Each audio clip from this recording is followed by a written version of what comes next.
All right, welcome everybody to another day of the Enterprise Blockchain Week. It is right now 3 p.m. and we are on our final day.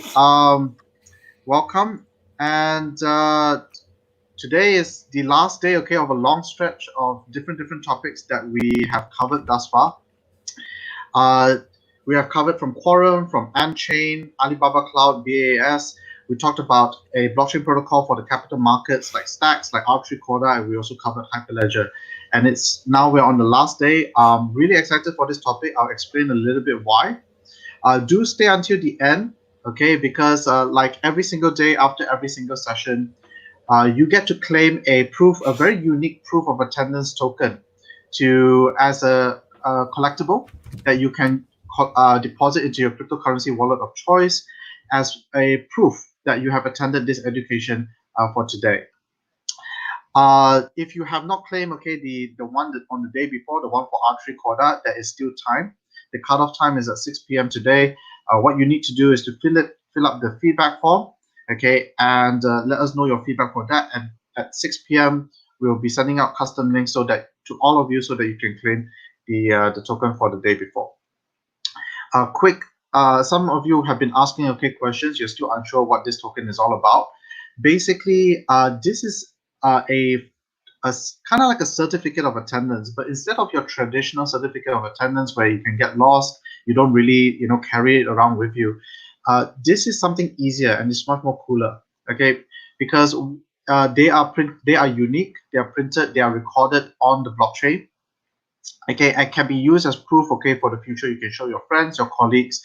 You can show them the timestamp. Okay, of when was the first time you actually heard of Hedera Hashgraph. This could be your very first time, so you have something to take home with you to prove, and it's recorded on the blockchain. Who knows? Okay, because there is now a reference. Okay, you can actually use this token, and perhaps the future organizers might use this. Okay, to redeem for you to be able to redeem future rewards. Okay, for attending. Like for example, in DEF CON, okay, or ETH Denver, which I attend, they actually organize. Like for example, if you are the first timer or second timer attending DEF CON, you get additional perks and stuff like that. Do note, okay, that these tokens are transferable, but don't. Why? Because it's a proof of attendance. Okay, it's meant for you and you only. So why would you transfer it to another person? And if you did, okay, it's open and transparent on the blockchain. So really, just don't. Okay, even though that you can. It's a reputation thing. It's your reputation, and it's a game theoretic thing. So very quickly, Enterprise Blockchain Week is brought to you by 5 different partners. The first one, okay, is the main organizer, that is Blocklime. Blocklime is a blockchain developer and training company. They have trained over 1,000 blockchain developers over the last 3 years, and they are the part of the reason why they have brought together all these technologies, okay, in a single week. And I think that it's really rare. Okay, so kudos to Blocklime for making this happen. Normally, such specialized knowledge, okay, costs you a lot of money to learn in a very short amount of time, and you get to learn that for free over the 7 days. So I hope that you've been joining us, okay, over the last 7 days. If you have not, do check out, okay, the pre-recordings on our Facebook page for the previous sessions. Another partner that has been helping us to spread the word is Technology Entrepreneurs for Penang.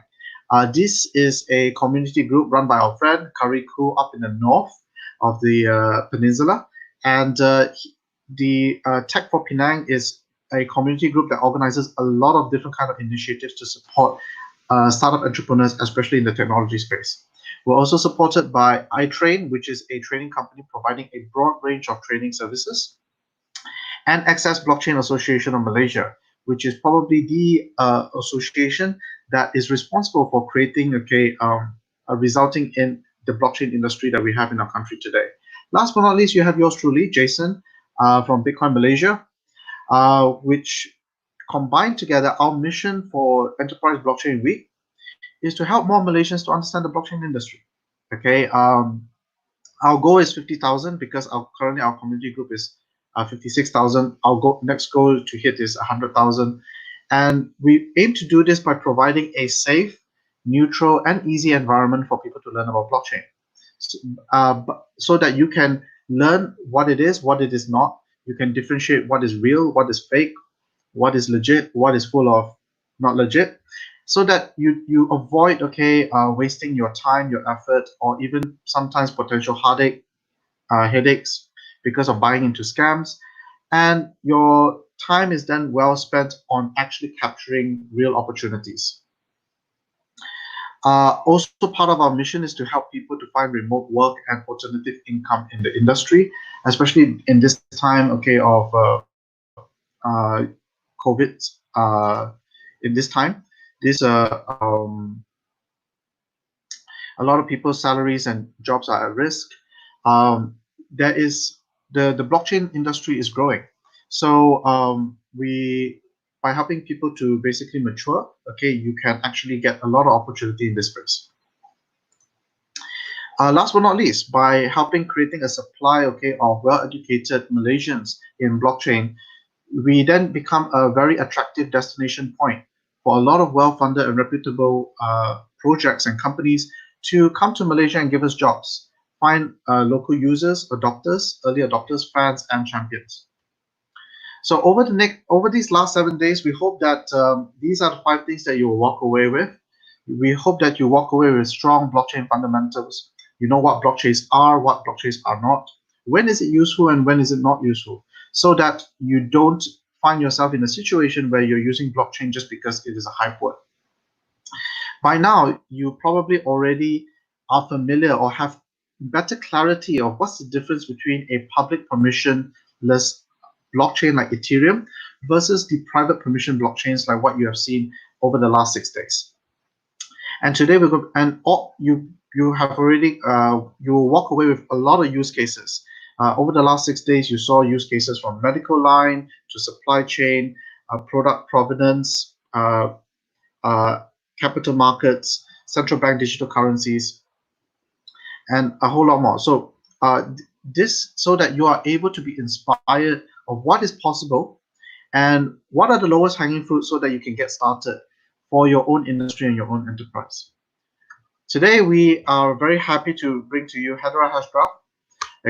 It's another technology protocol, but what is very interesting about today's topic is 2 things. The first thing is that I'm particularly looking forward to this because among the 7 that is featured in this 7 days, Hedera Hashgraph is probably the one that I have the least knowledge of, so I'm really, really excited to learn about Hedera Hashgraph as well.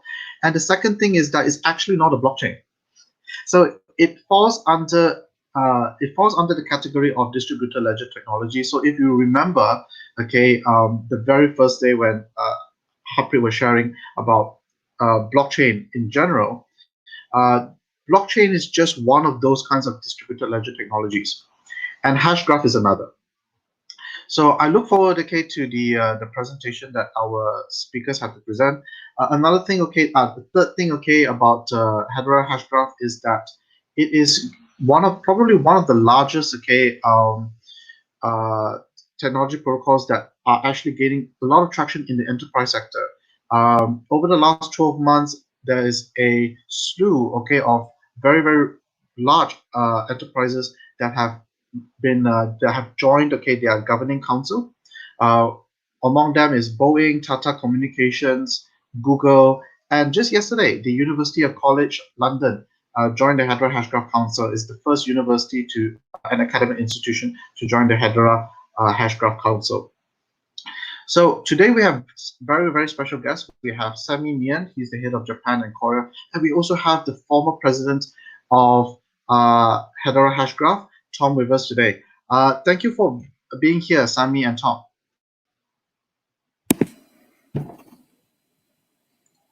Thank you for having us. Are you here? Yep.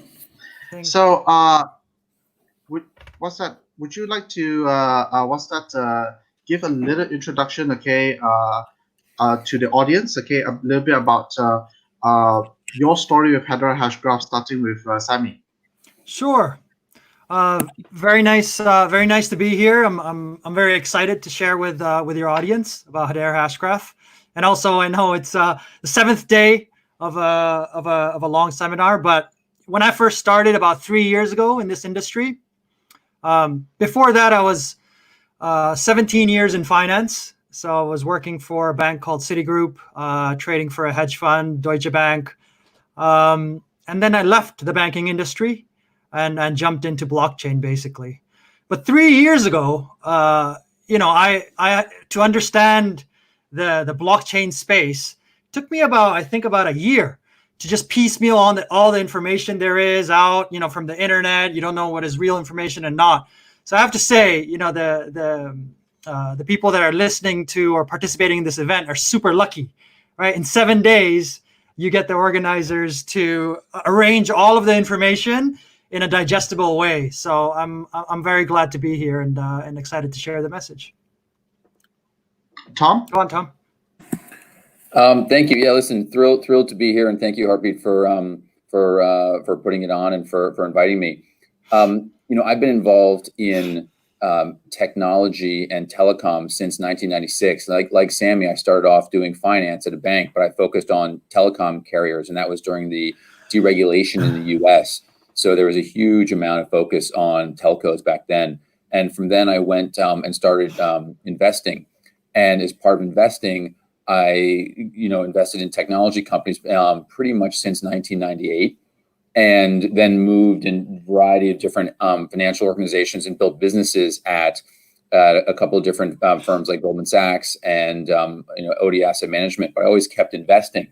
And one of the last investments I made was in a company called Swirls, and Swirls was founded by Manson Lehman, and it actually is the owner of the Hashgraph patent. And so I invested in that, got to know them, and then they asked me to come on board and help basically found and build Hedera. And so that was a terrific experience. And it was a great thing to be able to do. But like Sammy, I had a lot of finance experience, but also always with a sort of technology lens, which was critical to being able to understand the whole sector and the whole industry. Cool. So with the introductions now, okay, out of the way, all right, we're excited to learn about Hedera Hashgraph. Okay, Sammy, are you ready? Yep, ready. All right. Okay, I'm putting up your slides right now. Yeah. Oh, fantastic. All right. So, hello, everybody. My name is Sammy, and I'm actually head of Asia Pacific now. Got promoted about 6 months ago. I'm so glad to be here with you today. I hope everybody's staying safe in these uncertain times. And my heart really goes out to all those who are facing hardships. We'll surely get through the crisis as we always have in the past. And also, I want to thank the organizers for inviting us to share our vision with the audience. And everybody, I guess it's Ramadan right now, so Ramadan Mubarak to all that are fasting as well during this month. So today, I'm going to talk about Hedera Hashgraph. We're basically an enterprise-grade public network for decentralized applications. And I know you've heard over the past 6 days about other projects. I saw Cordon there, I saw Hyperledger, maybe even Ethereum. So I'm going to spend the limited time I have, I think it's about 30, 40 minutes, to explain as simply as possible what an enterprise-grade public network is, also how we are different from everybody else, and also how companies are using us, and finally how you can get started. And I believe after that, Tom will probably go into the more specific use cases. So the technology I'm going to introduce you to today is Hedera. It basically solves for the limitations of what we call last generation technologies. The first generation of blockchain was Bitcoin. Right? It showed the world we could create decentralized trust in data. Its main use case being ownership of Bitcoin, cryptocurrency, and also accounts. But it was architected in a way that limits its performance. Specifically, 3 to 5 transactions per second. The transaction can take hours to confirm, and also some other bottlenecks that I'm going to explain a little bit later when we go into the difference between blockchain and Hashgraph. Then in 2014, we had the second generation, Ethereum, right? Ethereum, smart contracts. We now had programmable trust, and we could all create digital assets. But it still had major limitations. Speed is one of them, of course. It did speed up to 12 to 25 transactions per second, but still, there were quite a bit of limitations, especially in terms of enterprise adoption. And I'm going to go into that a little bit more throughout the presentation. So what we consider ourselves is basically third generation. Essentially, Hedera was architected from the ground up to offer trust in a scalable way for the biggest and most trusted enterprises in the world. The transaction throughput for Hedera is basically tens of thousands of transactions per second. And we have latency in seconds as opposed to in minutes or in hours. So let me just briefly, I just want to share our journey, where we've been. We're basically a technology that Lehman, who's our inventor of Hashgraph, he started solving for a problem that existed in this space. And the problem was really, how do you scale distributed consensus? I mean, this is really the problem that we're all trying to solve for. Whether it's Corda, Hyperledger, Ethereum, Bitcoin, all of the projects out there, what we're trying to do is we're trying to provide distributed consensus, which is trust. So we're adding trust in a place that it doesn't exist, or we're strengthening the trust in a place that it already exists, but we want to make the processes a lot more robust. So Lehman started in 2012, actually. It's already been about 8 years since he started to think about how we can actually scale this trust model. And in 2015, let me just, 2015, the Hashgraph algorithm was discovered. And in 2016, as Tom mentioned, Swirls basically is the company that owns the patents to the Hashgraph algorithm. In 2017, we used the Hashgraph consensus algorithm to launch Hedera, which is a public ledger. In 2018, we launched it in New York. I think it was 2018 March. We had a very large launch event in New York. And then from there, we've been basically scaling it up. So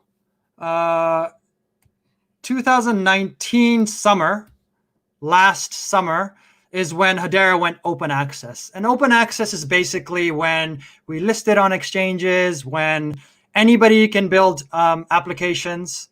Before that, we were at a stage where we still weren't widely available. I guess some other protocols called it testnet status.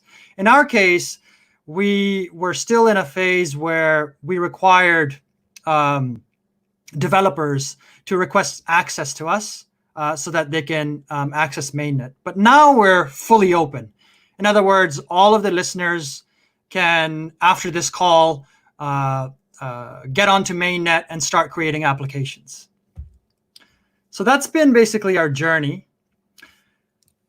And so again, everybody has been, for the past 6 days, learning the difference between what a public, private, permissioned, and permissionless ledger is. So I just want to share with you where Hedera Hashgraph is within this matrix. So all of the ledgers in this industry are in one or a combination of these boxes. Basically, as everybody probably knows, this might be a review, but bear with me, right? A public or a private basically means, who can use the ledger. A public ledger means anybody can use it. And a private, the use is actually restricted. So a private might be a banking consortium where all the banks are the only ones that are allowed to use the ledger itself. And then you have over here on this matrix, permissioned or permissionless. And permissioned is the people who actually run the network. So in a permissioned ledger, not anybody can stand up a node. You actually need permission to be able to be a node in the platform. And a permissionless is anybody can stand up a node. So any of the users can just stand up a node, and Bitcoin is a good example of a permissionless public ledger. So everybody knows obviously Bitcoin would be here. So where is Hedera? Hedera is essentially on the path from a public permissioned ledger to a public permissionless ledger. So we are a public ledger. In other words, anybody can use it. Right? Whether you're an individual or company or government, anybody can actually use the ledger. The way we're actually scaling the technology is, right now, we're essentially a permissioned public ledger, which means that the nodes of the network are the governing council. And I believe Jason mentioned a little bit that we have 13 companies now that have joined Hedera as our governing council. Essentially what that means is these companies are the first companies to be running our platform, to be the permission nodes that are allowed to run nodes. Over time, we will transition into being a permissionless public ledger, which means end of this year we'll continue to increase the number of enterprises. Next year we'll probably scale to 39, and then the following year we'll be in a stage where we'll open it up to even more, so 100, maybe even 200. And eventually we want to get to a place where anybody can stand up a node.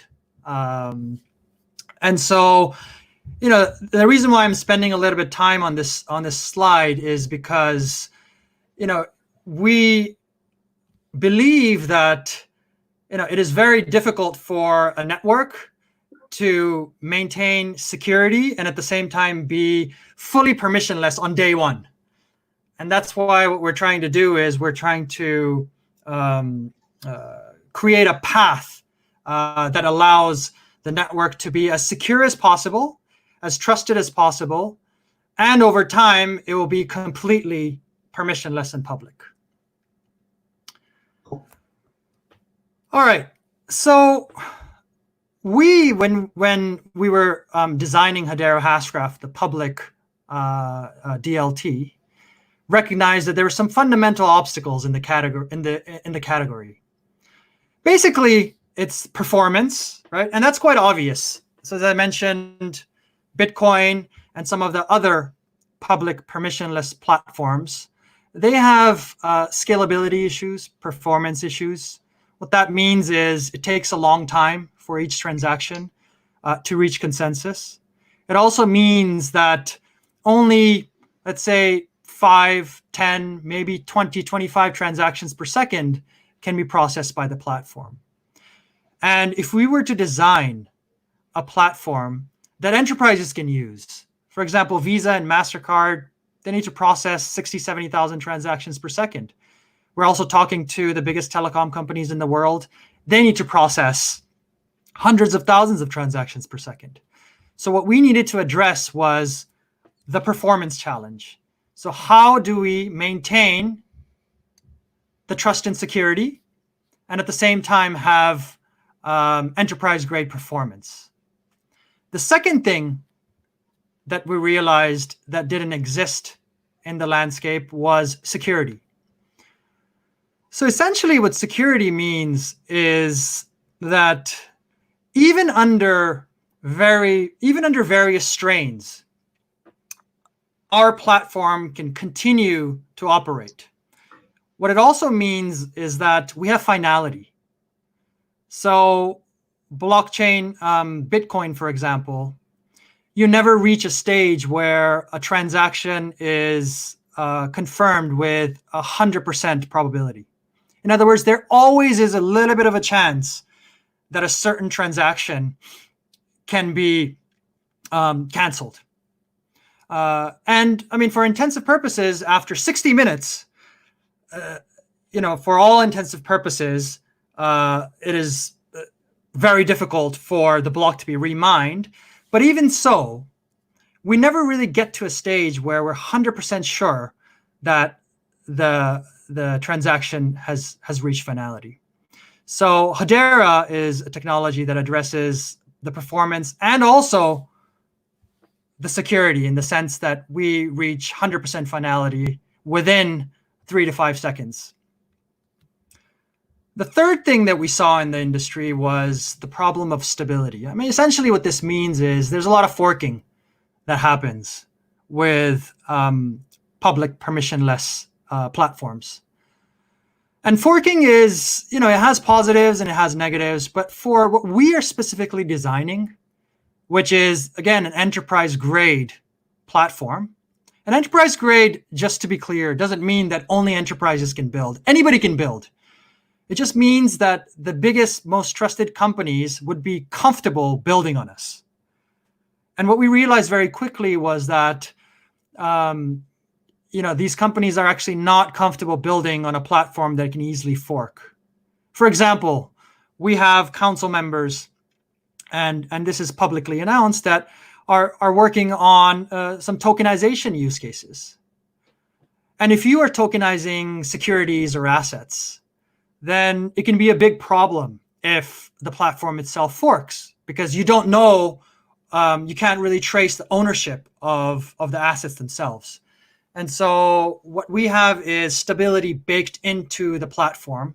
And the way we do it is we basically don't allow the Hedera Hashgraph platform to fork.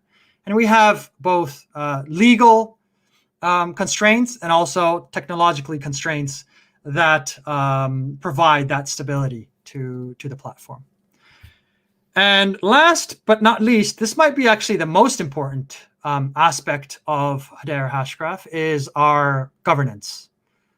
Governance basically means, in the beginning, Tom came on board, helped Mans, Lehman, the initial team to build out Hedera Hashgraph. In other words, we're the ones who are determining initially the rules of the platform. But a platform evolves over time, right? Laws change, the requirements for the public change. And so we really have to answer this question, right? Who decides what needs to be changed and how it's changed? If it's us, in other words, the Hedera Hashgraph team, the original founders of, for example, this technology, then we can never be a truly decentralized technology. That's why what we have is a governing council that consists of the 39 most trusted companies around the world to start out with, who will provide the governance, who will decide how the rules need to be changed, what the pricing is for the node fees, for example, for the transaction fees, and basically everything about the network. I mean, the governing council even decides our salaries, for example, the budget for each department. Eventually, we will, of course, scale the platform so it becomes truly decentralized. But the role of the governing council right now is crucial to providing trust to the platform itself. Right. So I know that was quite a lot, but I'm just gonna now dissect everything that I said in small piecemeals. So essentially, from now, it's just going to be a review of what I said. Yeah. And the first thing I'm sure everybody's interested in is the technology itself. Essentially, Hashgraph is not a blockchain, but it is a distributed ledger technology. So Jason shared with you a great flowchart earlier. We're trying to solve the same problems as the other distributed ledger technologies. We're providing trust where it doesn't exist, or we're providing trust in a place that needs more trust, that can benefit from a lot more trust. And there are different ways to do this. One of the ways is through a blockchain data structure. And Bitcoin and Ethereum, they use the blockchain as the consensus algorithm that allows two computers that don't know each other to come to consensus. That's the way they do it. The way that Hedera Hashgraph does is completely different. We do it using the Hashgraph consensus algorithm. So the differences are, blockchain is basically designed to be slow. And you might have learned this over the past 6 days. It's actually a feature of blockchain. In other words, there's a trade-off between security and speed. In order to improve the security, in other words, in order to make sure that the blockchain doesn't fork too much, you have to slow down the network on purpose. And so there's a trade-off between speed and security that exists with a blockchain. Versus that, a hash graph does not have to have that trade-off. Hash graph is both fast and secure. And the reason why we can do this and blockchain can't is because of this data structure right here, because of the difference of how the blockchain data structure is, how they come to consensus, and how we come to consensus.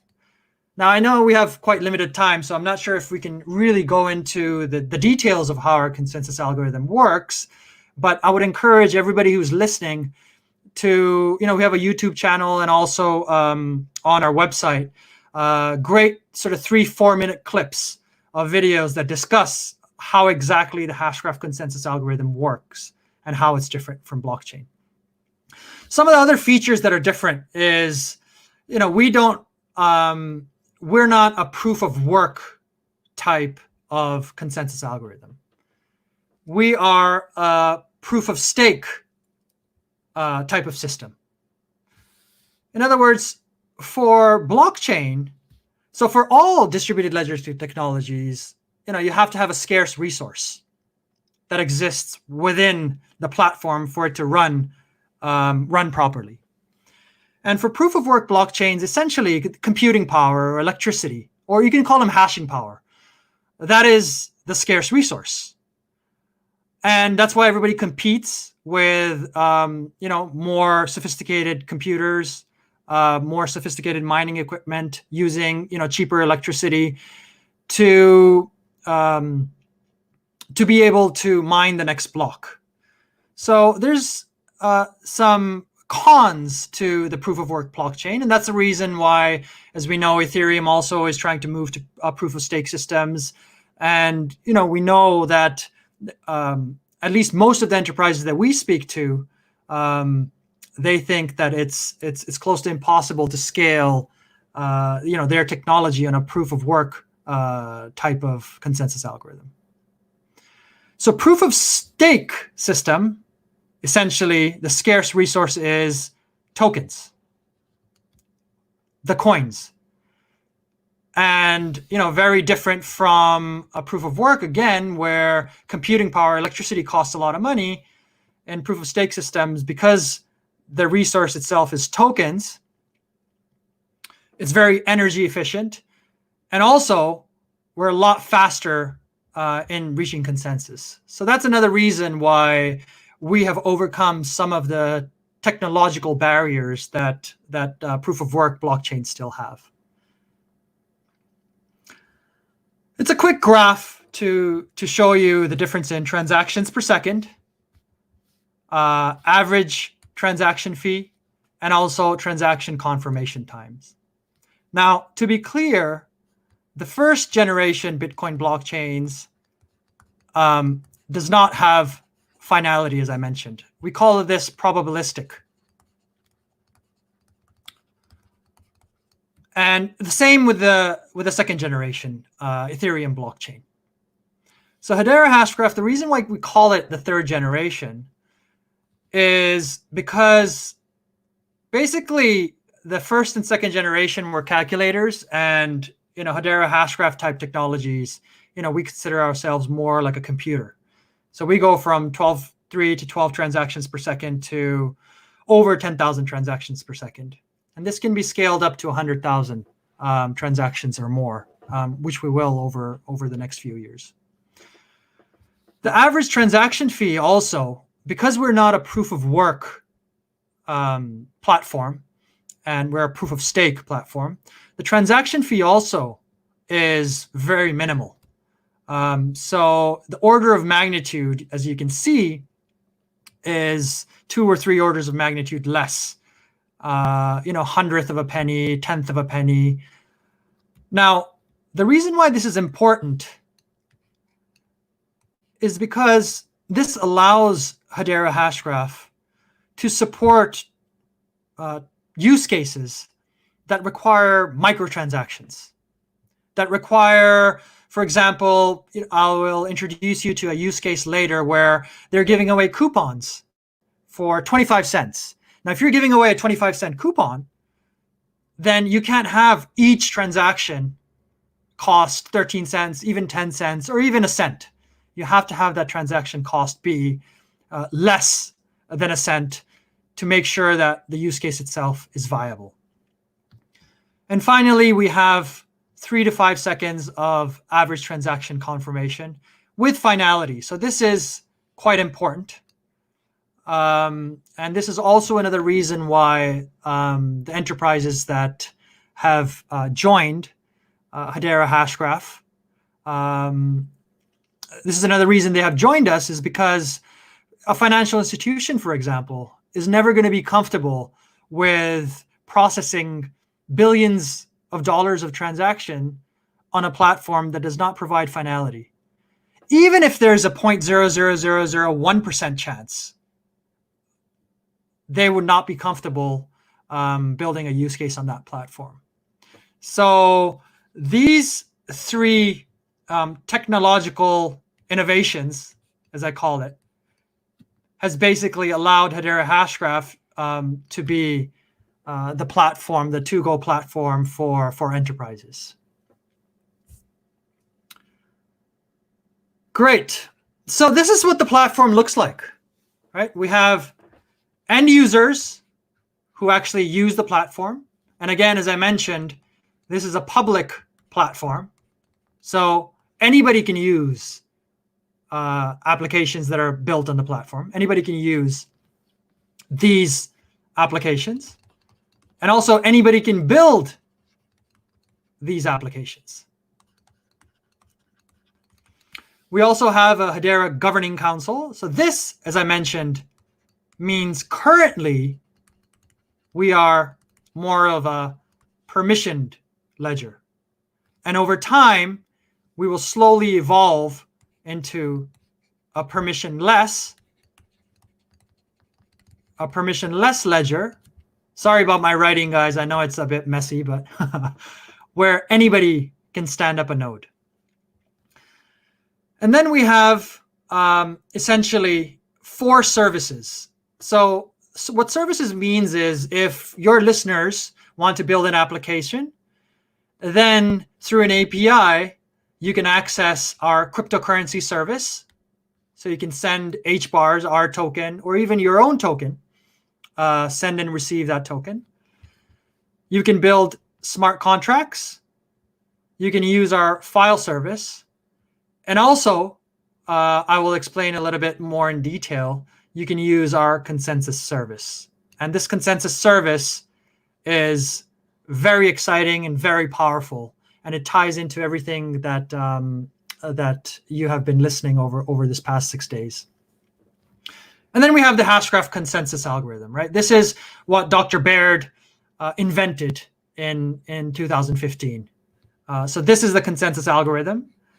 And as I mentioned, this algorithm uses the proof of stake. And this is not a blockchain. This is uses a completely different data structure. Data structure is called a DAG, and we are Hashgraph. Great. So I'm going to go into one by one. First, again, the Hashgraph consensus algorithm.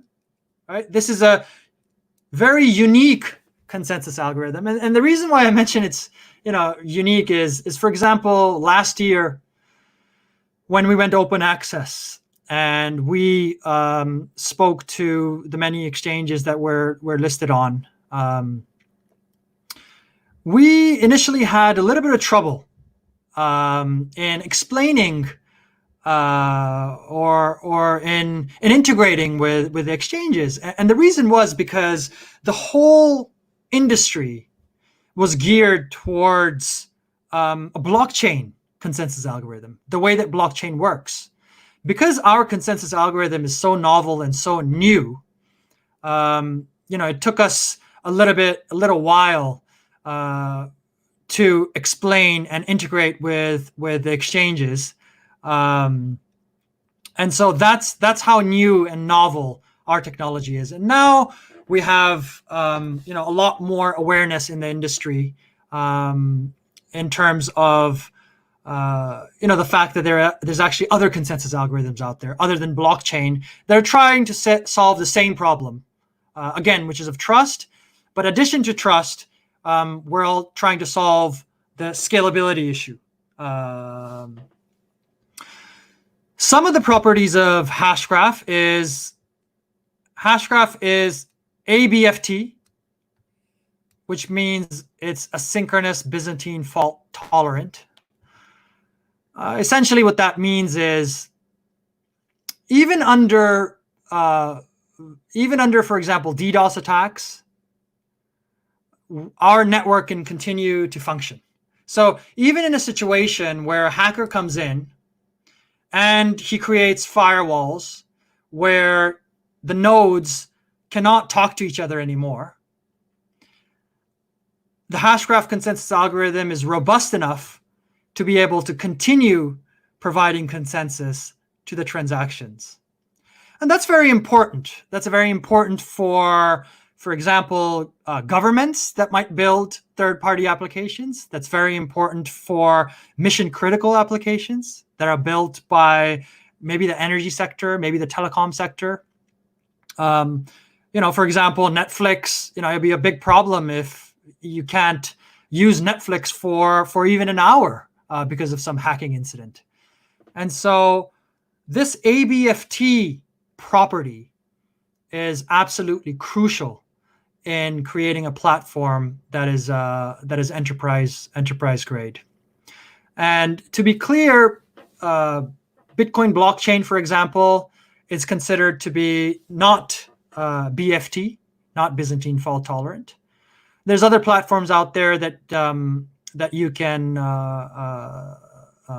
check that are maybe PBFT, that are just BFT, or they're not even BFT. So again, this is something that I encourage the listeners to look into. After these 7 days, is how do you determine if a platform is more secure than others? One of the ways is to look at, okay, is the platform ABFT, or is it BFT, or is it none of the above? Also, the Hashgraph, as I mentioned, is fast, few seconds latency. And we have three properties that other consensus algorithms don't, which is fair ordering of transactions, fair timestamps of transactions, and fair access. What this means is, for example, let's say you have asset tokenized or STO platform. So, somebody's tokenizing real estate. So if you are, let's say, buying or selling small pieces of a commercial real estate on a certain platform, then it is very, very important that the platform is able to provide fair ordering and fair timestamps. So if I want to buy that piece of real estate and somebody else wants to sell it to me, then we have to make sure that my bid and somebody else's offer is properly entered into the system and properly reflected. Now, again, if it's a system where, for example, miners decide the order of transactions, or a leader decides the order of transactions, then we can have a situation where it's not necessarily fair. So, for example, I was in finance for a long time, and we have what we call dark pools. Dark pools are, a place where it is very unclear as to, the fairness of the orders that are submitted to the pool itself. Another situation might be games, for example, right? My kids right now, 4 kids, staying at home, playing Fortnite all the time. It's very important for the game to know who picked up the weapon first. Who shot who first. These are all, very important for the game to function. And the only way that you can actually provide trust to the application itself is if you have fair ordering of the transactions and you have fair timestamps. In other words, when did the transaction reach consensus? And the first transaction that reaches consensus is assigned a timestamp that is immutable, that can never be changed. And then the next transaction receives another timestamp, and so on and so forth. And so in that way, we have a whole history of transactions with unique timestamps attached to them. So we have a cryptocurrency service. Anybody can anybody who wants to build an application can access our cryptocurrency service through an API and immediately send and receive value. We have smart contract service. So anybody who has built smart contracts using Solidity can shift or move their application onto Hedera because we use the same language. Smart contracts are written in Solidity on Hedera. We have a file service. A file service is essentially, so you can manage larger files stored on maybe a side ledger, maybe on IPFS, maybe even on the cloud, a central provider, and you store the hash of that document or of that piece of information onto the file service. And then finally, we have the consensus service. And this is what I'm most excited to share with your group, actually. The consensus service allows applications to directly access the Hashgraph consensus algorithm. And it's a little bit abstract, so I'm going to explain it. I'm going to explain it. There you go. I'm going to explain it this way, right? I know that the audience has already learned about private DLTs. Yeah. And there's pros to private DLTs as well, namely privacy. If you have a banking consortium, for example, you don't want all the transactions to be seen by everybody. And there's a reason why a lot of enterprises are choosing to build on private DLTs to start out with. So what this consensus service allows is for these private DLTs or any other private application, even if it's a centralized application, to send transactions directly to the Hashgraph consensus algorithm. The Hashgraph consensus algorithm would order the transactions and send it back to whichever private DLT or whichever centralized application that the developer is using. So, if some of the listeners already have a centralized application, or if you're already building on Corda, already building on Fabric, we already have plugins that can allow you to provide additional trust to the applications. And this is unheard of. This is very powerful because it brings together the industry. Before we had, are you going to build on a private ledger? You're going to build on a public ledger? Is it going to be permissionless? Before you had all these different stakeholders competing. But now we're working together with private DLTs and to create these plugins that allows them to leverage our strength, which is the trust, which is the speed, which is the ABFT nature that I explained, and also let the users benefit from the privacy or from some of the features that these private DLTs have. So we recently, our Hyperledger Fabric plugin has been uploaded to Hyperledger Labs. Our Corda plugin has also been released, and we're also working with some of the other private DLTs. Great. And I just want to touch upon the Hedera Governing Council quickly of what it is. The Hedera Governing Council essentially is going to be comprised of, currently we have 13 members, but ultimately, hopefully by the end of next year, we're aiming to get 39 leading global organizations in 18 different unique industries. So not all in IT, not all in, for example, the US, not all in Europe. We want them to be diversified across industries and different regions. And the Governing Council essentially would be the first companies or first entities that would be allowed to run nodes. The Governing Council members are not compensated.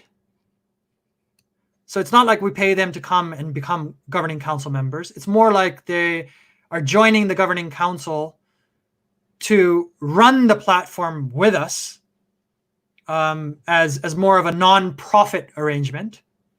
And it's in their best interest to, or I should say, for example, if you have a telecom company that joins the Governing Council, it's in their interest to be the leader of the telecom industry and provide feedback to us in terms of what sort of features we should add to the platform, what the product roadmap should be, what the fee model should be, so on and so forth.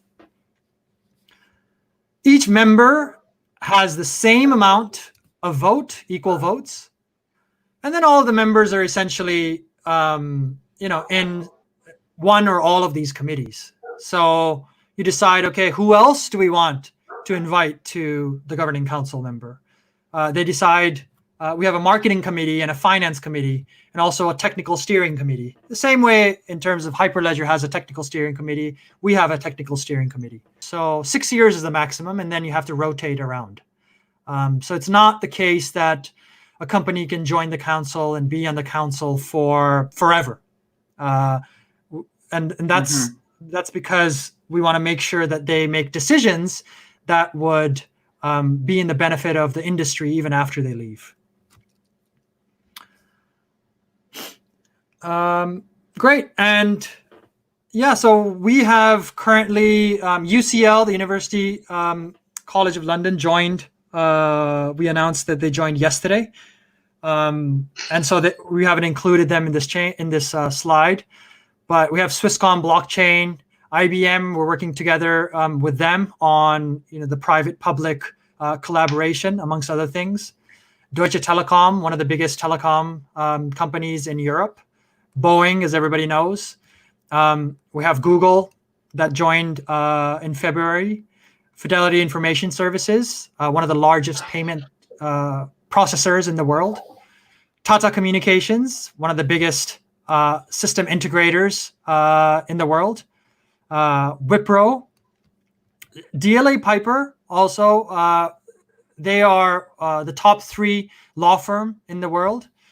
Nomura Holdings, one of the most respected financial companies in Japan and in Asia. Swirls, which is the original member, which is the member that originally created Hashgraph. And Magazine Luiza, which is the Amazon.com of South America. And actually, Magazine Luiza, they are one of the best performing companies globally for the past 5 years.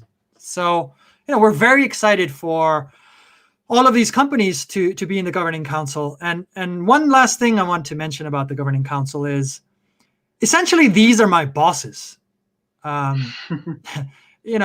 Most people have one boss, right, or maybe 2-3 bosses. The governing council is not a consortium in the usual sense. They become part of Hedera, and they run a node, and so there is no distinction between me, quote unquote, an employee of Hedera, and them. So Swisscom, Boeing, Tata, Google, Wipro, Swirls, all these companies are Hedera Hashgraph LLC. And as new companies join Hedera Hashgraph Governing Council, essentially the company grows. And that's why it takes a lot more discussion and a lot more due diligence with these companies, because it's not just a matter of signing an agreement and participating in discussions.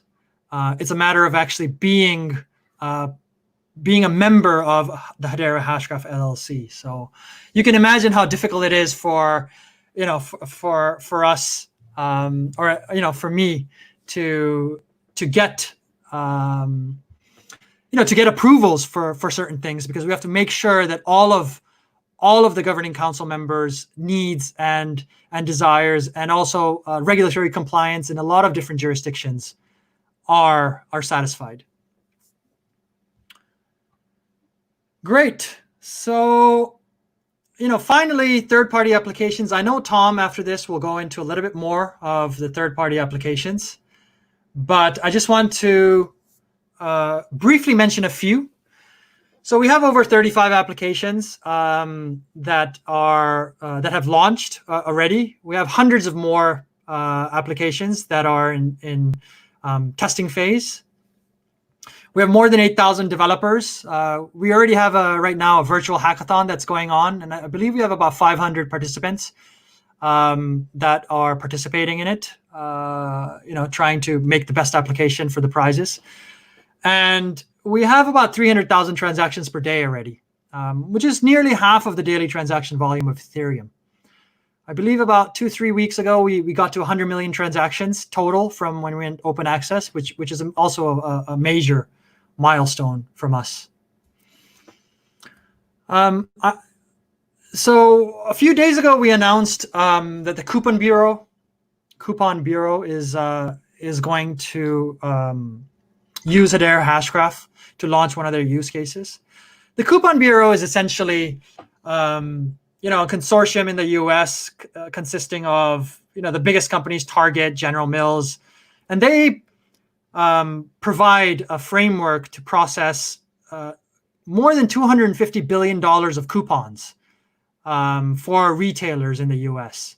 So, if you might get a coupon to buy, let's say, Febreze, 10% off, and you go to the store, and then, you take that coupon, whether it's a physical coupon or a coupon on your smartphone, and the teller at the store would use the barcode and register the coupon. Now, you might get your Febreze at 10% off, so you're happy. But what goes on in the background is super analog. I mean, the coupon is sent to a location. All the coupons are sent to a specific location. Everything is done manually after that. There's tons of fraud that goes on with all these coupons. And so the Coupon Bureau has recently announced that they're going to work with us to build a solution to first of all, analog processes. Second of all, to provide trust, in other words, to reduce the fraud. And third of all, to reduce the cost for for the people involved. So a 25-cent coupon, 50-cent coupon, it's going to cost less than a cent to process a transaction on Hedera. And some of the others, AdStacks. This is a company in the digital advertising industry. There's also tons of fraud in the digital advertising industry. 75% of fees go to intermediaries. There's a historic lack of transparency in the industry. So they're building on Hedera so that they can have an auditable trail of events with timestamps in real time. And again, you require a platform that can provide microtransactions, the capability of microtransactions to be able to support an application like AdStacks. The data then is used for fraud detection, prevention, reduction, and also measuring services.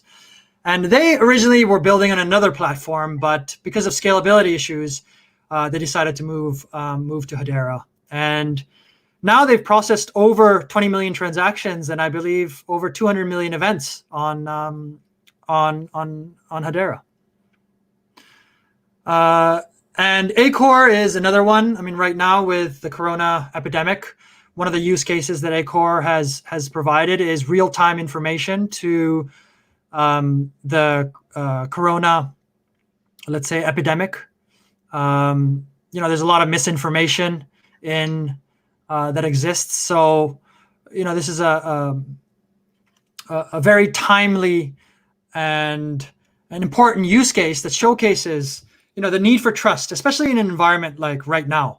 If you go to Acor, which is using Hedera, you can be sure that you're getting the most trusted information, and all of the information has an auditable trail, and also it's near real time. And finally, I just wanted to say that Hedera is barely scratching the surface in terms of total throughput. So we can deliver nearly 864 million trusted transactions per day. We, as more and more use cases, the Coupon Bureau comes on board. Some of the governing council will launch use cases hopefully very soon. As more and more applications use Hedera Hashgraph, we can support essentially a wide ecosystem of enterprises. And that's actually it. Finally, I mean, this is our executive team. Again, please, go online to our website to find out more about our founders. So how to get started? We have a lot of different resources. Hedera.com is obviously a good place to start.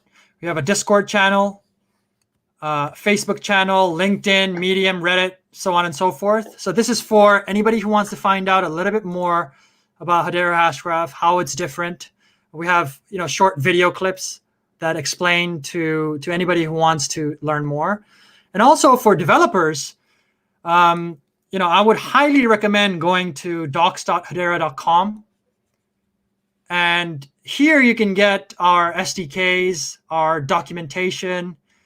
You can also get started with some of the services. We have a lot of demos already of, let's say, chat applications, of sending and receiving cryptocurrency. So you can go to github.com/hashgraph. You can immediately start building smart contracts, cryptocurrency services. And also we have demos that showcase our plugins with Corda and also Hyperledger. For Hyperledger, you can go to, again, docs.hedera.com. And for Corda plugins, same thing, github.com, and just search for the Corda plugins. Great. Sorry, right. I know that was a lot of information, but that was a lot. But thanks everybody for listening. No, thank you so much for giving us quick rundown. I want to try to do a little bit of takeaways, and let's also take a little bit of questions before Tom, okay, runs through the use cases with us. All right, Sure. because that was a lot. Okay, the first thing, okay, that you shared with us, which I think was interesting, is that in the last 7 days we have been introduced to many kinds of blockchains protocols. We have seen private permission. We have seen private permissioned blockchains. Whereas what you have introduced to us is essentially Hedera Hashgraph is kind of like, it's not a private. First of all, it's not a blockchain, but it's not a private ledger. It's a public ledger, but currently it's a permission ledger, and the permissions are given to currently, a limited, okay, very, very selected group, okay, of people like Boeing, like Google, like University College of London, all right, That's to correct. basically maintain the network. But what you did mention is that the long-term vision, okay, of where Hedera wants to go to is that eventually to decentralize it so that it becomes a public permissionless ledger. That's absolutely correct. All right. So, and the second thing, okay, which is interesting then, okay, and I have a question on this, is that so quite different to Quorum is that Quorum doesn't have a cryptocurrency. Yep. Why does Hedera Hashgraph decide, okay, to have a cryptocurrency and choose the proof of stake model? Sure. So in order for public ledger, in order for us to be a public ledger, you need some sort of scarce resource, right? And again, so blockchain uses hashing power or electricity. Now we can use that, or we can use another scarce resource, right? Now the difference between Quorum and Hyperledger, for example, is again, they're private ledgers. So in a private ledger, you don't actually require such a scarce resource. You can actually arrange the, let's say, Hyperledger fabric framework, in a way where, what I should say is, because it's private, you don't actually need something that can potentially penalize people for doing the wrong thing. No, it's yours. Yeah. Yeah. So because we're a public ledger, we decided to go to the proof of stake model, for the usual reasons. Exactly, I think the same reasons why Ethereum's trying to move to the proof of stake model is because, we think that there's a lot more efficient ways to scale a technology than to use massive amounts of electricity, for example. So our token. So one more thing, if I can add. So we have a token called HBAR tokens. And essentially, the HBAR tokens are, we have 50 billion of those tokens, and there's a limit to, same as Bitcoin. There's a limit to how many tokens will ever exist. Now, each token is a vote, so there's 50 billion votes out there, essentially, right? So if somebody owns, let's say, 30, 40 billion tokens, then they will have a lot of power with the network. One of the reasons why we're going from a permissioned ledger to a permissionless is so that we can slowly disseminate the tokens, which are votes, out in the market and make sure that not one entity or not one group owns a lot of the tokens. So that's essentially our security model, and essentially the way that we're bootstrapping into becoming a decentralized platform. Do you have gas in order to do you need to pay gas in order to write smart contracts on Hedera? Yeah, so I mean, there's transaction costs. So I mean, I see on your slide it says cryptocurrency 50 billion HBAR tokens. Okay, 50, yeah. Okay. Yeah. So yeah, initially I showed, was a 100th of a penny for a transaction. So everything you do on Hedera will cost HBARs. Whether it's creating an account or whether it's running a smart contract or whether it's saving a hash on our file service. Because we want Hedera Hashgraph to be a platform that is sort of self-running.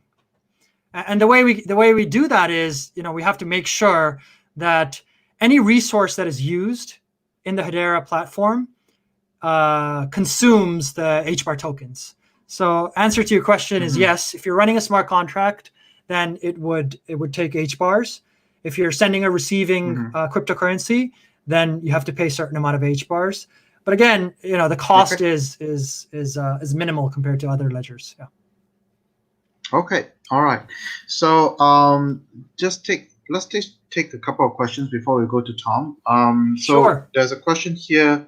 The consensus service means that we use Hedera's consensus, but not the original Dlts consensus. Can this be done with Ethereum? Do you understand this question? The I'm consensus. going to put it up.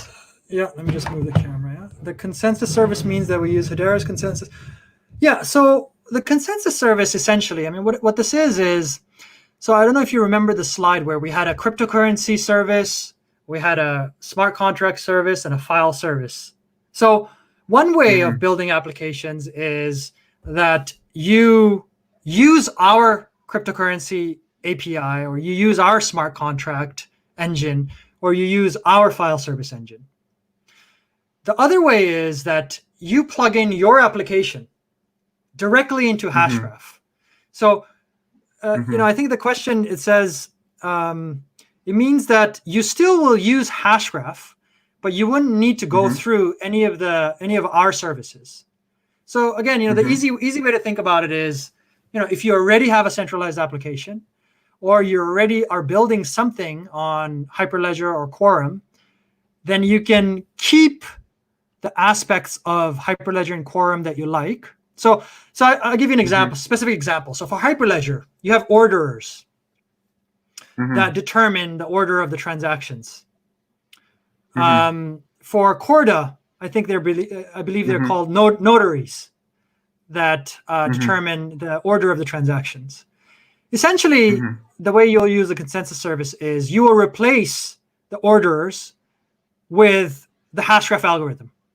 So our ordering is again provided by the nodes, the 13 nodes currently. And so you get the trust of our nodes, the trust of Hashgraph consensus algorithm, and the privacy of whatever the application you are or whatever platform you're using at the moment. So it's kind of the best of both worlds. I don't know if cool. And can this be done with Ethereum? The answer is yes. All right. So thanks, for giving us a lot more clarity, as to the governance and the consensus model of Hedera Hashgraph. I think that our audience is really, really excited to learn more about the use cases. So Tom, are you ready? Yep, I'm ready. All right. Okay. Great. So Take it away. everyone, this is Tom. He's the former president for Hedera Hashgraph. Please, share with us what you have prepared. Great. Well, listen, thank you. It's terrific to be here. Thank you for having me. Appreciate you've learned a lot about Hedera. So glad that Sammy kind of did the hard work of bringing everybody up to speed. So appreciate that. I'm going to sort of, I am going to go through Hedera in a different lens. You're going to see a different sort of perspective on it, which is going to be geared, I think, a lot towards enterprise use. So first, a little bit about me. I helped found Hedera, but I left over a year ago. And so I'm not speaking for Hedera. Everything I'm talking about is is in the public domain. But I, am a large coin holder, and I certainly am interested in Hedera's success, and I believe in the project. So I'm very excited to be able to kind of give this perspective on it. Gave a little bit of my background before. The one thing I'd say is if you're interested in some of the perspectives I have a variety of articles I've written on Medium. You can find me at TomTro4, and there's a great deal on governance on our regulatory side at Hedera. That if you want to learn more about that, you can find it there. So appreciate everyone's attention. So let me start with just quickly what is Hedera and kind of put this in a slightly different context. So we're a base layer consensus algorithm, and the only company to use the patented Hashgraph consensus algorithm. And so we talked a little bit about what that is, and I'll give some more detail, but we're effectively the bottom layer on which all applications in the distributed ledger space can be built. Some quick facts: the network launched in August of 18, open access, which is when the coin started to trade in September of 19, a year later, and a governing council with some very large names. I've sort of put some Asian-oriented names here, just that I'm sure everyone here knows: Nomura, Tata, Wipro.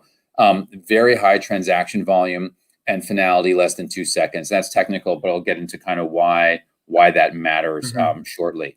Hedera is not blockchain.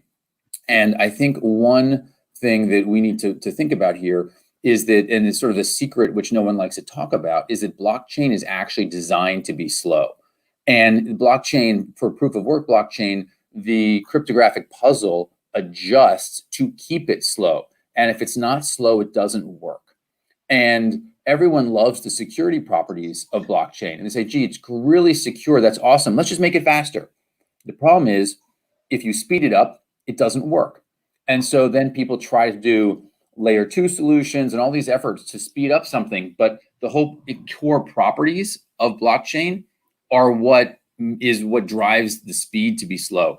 And so it's kind of like taking, something designed to be safe, like maybe, I don't know, a wheelchair, and putting a rocket on to make it go fast. You end up being something safe, all of a sudden becomes dangerous, but it's fast. So it doesn't really work. And so what Lehman has come up with is a hashgraph consensus algorithm, which is designed to be fast from the beginning and to be secure. And that is something which is a combination of properties, which isn't possible in traditional blockchain. And it combines a gossip protocol with virtual voting. We can talk about that in questions if you're curious. But the real important thing here is that the minimum amount of data is transferred. And that's what makes it very fast and very inexpensive, which comes to use cases, which we're going to go into. So fine, that's Hashgraph. What's special about Hedera? Why do we care? And it's great technology. It's fast, fair, and secure, which we'll talk about. It's institutional grade. And so what that means, it is really operates on enterprise scale, and it's suitable for mission critical applications. And that is if you're a business, that's what you really care about. And the next piece is also unique. It has aligned governance, and it's governed by enterprises for enterprises. And so if you are looking at building on something, I think these are things that you really care about. So how can enterprises use Hedera? And I think there's kind of these categories overlap, but I think it's a good structure to put it into. So first is trust. And so if you have companies that are collaborating but don't necessarily trust each other, Hedera can be a central, can basically be the network is the repository of trust. And so an example here is telcos that all have to trade roaming minutes with each other. And so if you have a AT&T, contract in the US, and you go to Europe or Malaysia, you're roaming, and these carriers are always settling minutes between each other and paying each other for them. But they're competitors also. And so they don't really trust each other. So they've created a company that sits in the middle that serves as a repository to trade these minutes back and forth. You could use Hedera instead to just run the program. They all know it's trusted, and that eliminates the need for that company. Another concept of this that's similar is coupon or reward redemption, where you have multiple companies that offer coupons, and those coupons then have to be redeemed at stores, which are not the same as the company that issued the coupon. And you need to have that ecosystem collaborate and work together. And so there's a great deal of fraud in those areas as well, which Hedera can eliminate. Another sort of vertical is audit. So, regulatory compliance, GDPR is a big one that I think is very suitable for Hedera, where you can prove that something was shared or prove that something was deleted. And I think that regulatory compliance is going to become very important for distributed ledgers, and particularly for Hedera.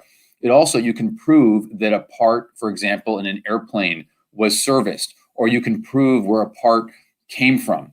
And I think that proof is very important. Right now, that audit what is usually done internally at companies.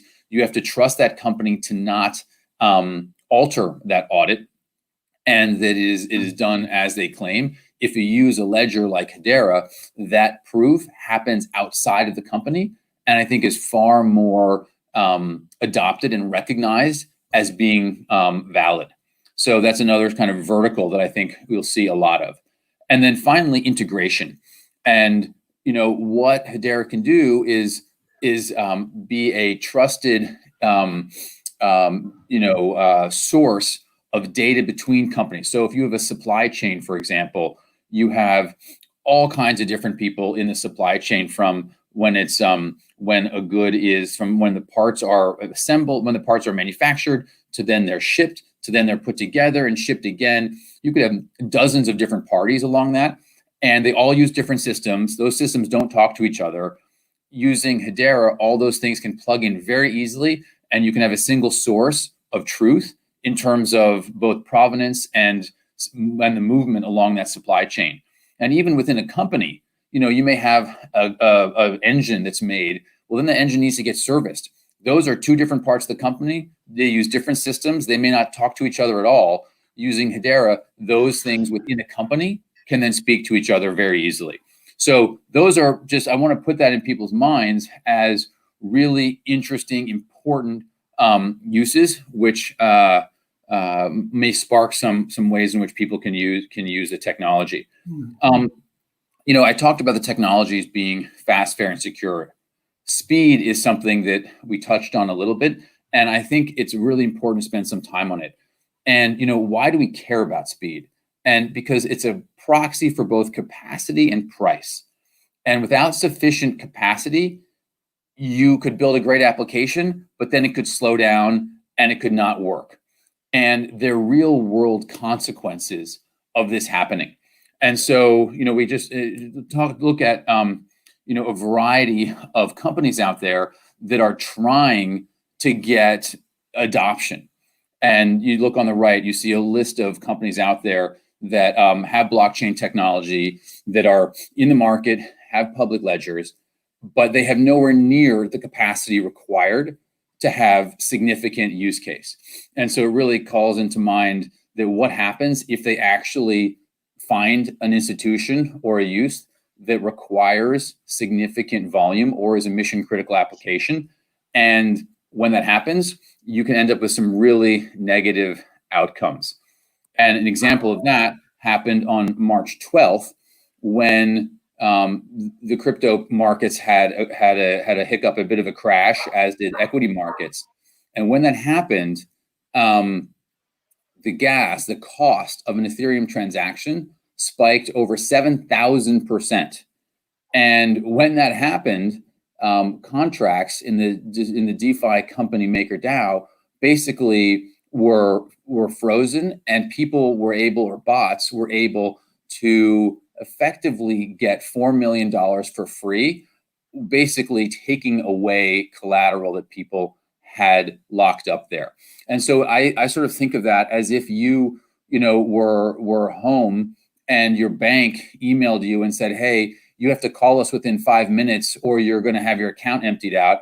And at that point, your cell phone bill went from $50 to $4,000. And if you didn't pay at that moment, your bank account's empty. I mean, that's effectively what happened here.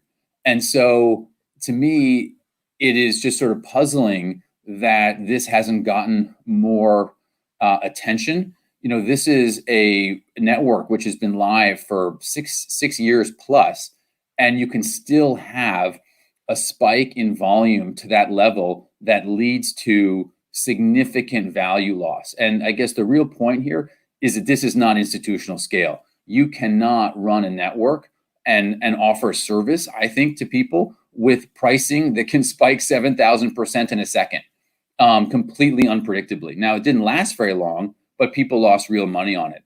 And if there had been more, if it had actually been more money on it, then and DeFi had a larger footprint, the loss would have been even higher. And so Ethereum was never intended to be scalable.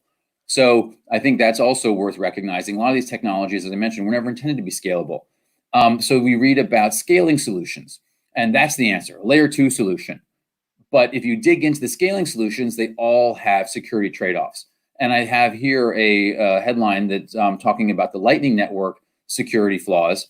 Lightning Network is a second layer solution for Bitcoin, not for Ethereum, but it's by far the most used and most tested scaling solution out there. And if that continues to have security flaws, I think you see the problem for that layer 2 solution and scaling solution for any other protocol. So I'm not optimistic in scaling solutions having use for enterprises. Now, maybe if you want to send money back and forth and pay restaurant bills with crypto, fine. You want to shop with it to buy something, that could work. But for enterprise use case, where you need trust and you can't tolerate hacks or spikes in pricing, I just don't think it makes any sense. So let's talk about transactions and see what we're really talking about here in terms of speed. So Bitcoin's about 10 transactions a second, Ethereum 25. The next generations claim around 1,000 or so. Hedera can test up to 100,000. And I think you've seen Sammy talk about 10,000 transactions a second. I think that's where the network is throttled to now. With optimization, Hedera said in the past that it can get to 100,000 transactions a second. And that is enormously different. And look at the pricing on the bottom there, what you can do and the applications possible when you only have to pay 1/100 of a penny versus 10 cents is also enormously game-changing. And people often say, well, listen, the technology is better, but, the beta technology was better than VHS. Why, is technology really matter? Is it anything else? And I say, listen, who here took a horse to the conference? And obviously where we are right now, everyone's sitting at home. But back when we did conferences in the pre-COVID era, no one to date answered a horse. And the plane beat the horse. And so we're talking about such a dramatic speed and price difference that of course it wins. And I don't think there's any example in history of a technology that has 100 or 1,000 times performance increase that hasn't been adopted. The world figures out how to use greater speed, lower price, inevitably. And I think you've seen that with all the bandwidth that was put under the ground, under the ocean. People are like, when will we ever use all this bandwidth? And of course, it's gotten used up, and people are laying more cable. So capacity gets used, and Hedera has this capacity, which I think is inevitably get used. The next piece besides speed is security. And there are a couple competitors like Algorand and Avalanche that promise high throughput, and that's great. It's still far less than Hedera, but they're all leader-based. And what that means is they're not as secure as Hedera. Hedera has a property of security called asynchronous Byzantine fault tolerance. And that's leaving aside the details, it effectively means it's the highest level of security possible. It's very hard to compromise the network. And if you're running mission critical applications, you don't want the risk of your network being compromised or going offline. And so why would you possibly use a different network if the cost was even cheaper or the same and you had more capacity, right? There's no reason to use a lower degree of security. And so I think that is a huge advantage of Hedera as well, is this high level of security. And I think, we're going to see more and more the consequences of hacks and of network outages as adoption increases. And you could look at it either way, or maybe adoption hasn't gotten to the level we all hoped, partly because of outages and the risk of them and of security hacks. There also hasn't been enough capital locked up to attract, at least in the base layer, these type of attacks. We think that will change, and people will really value security. The next part about Hedera that is important is governance. And you hear, people mention governance rarely, but why is it important? Important for a couple reasons. One is, who's actually benefiting from this network? Who benefits from how it's run? And if you look at EOS, that's really operated by the block producers. And there's been some corruption exposed in that. And so would you want to build on a network and have your business running on a network that was being operated and run for the people running the nodes, not for the actual people using it? I don't think that is a great place to be. The other, obviously, area to pay attention to is the regulatory side. And if you are running a network and have governance that is not appropriate, it's one real reason for the SEC to come after you. And so Telegram is governed by effectively the two founders. And that is one of the reasons why one of the criticisms the SEC levied at Telegram was its centralized governance issue. And so again, that's something else that I think is will become far more prevalent and focused on, is how governance works and who actually makes decisions. So what's Hedera's governance? It's an institutional council of 39 blue chip governing members. And they're not just partners. They actually own and control the network. And so Mance, Lehman, Sammy, everybody reports to the council, and the council can fire them. And they're not just partners who signed up to say, yes, I'll be an advisor. They actually own this network and they can control it. There are different committees that set operations up and make real decisions on budgets. And that's a much higher level of involvement than the partnerships that are you see all over the crypto space, where there's some marketing press release that happens. And so the question is, why is it governed by enterprises? And the real point is Hedera wants the network to work for enterprises. So to be enterprise grade, it makes sense to have your governance be led by enterprises. And I think that is sort of an obvious answer, but no one else is doing it. And so it makes sense to have the people your network's built for governed by it. And that, I think, is exactly Hedera's insight here, is that you can be assured that this is being deployed for enterprises because they're overseeing it. And this council is diversified by geography, sector, and time. At maturity, a third leave every year. So it's not, you don't run the risk of an entrenched council where interests diverge from the world and users. Importantly, it's not coin holders. It's not developers. It's not miners. It's actually the companies that we expect and Hedera expects to be using it. Who else has tried to do institutional corporate governance? Well, Libra is one that has. And, but even with Facebook's billions, they haven't been able to secure the same level of governing members. And if you look at it more closely, it's dominated by financial partners, and half are venture firms, service providers, or charities.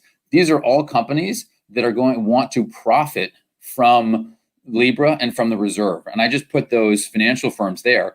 These are all venture firms, or like Coinbase, they expect to have the tokens to trade, or they are firms that are in the technology service provision business, like Creative Destruction Lab or Anchorage or Bison Trails, that have real economic incentive to work for Libra. So it's not nearly the same concept. They haven't had the same level of success.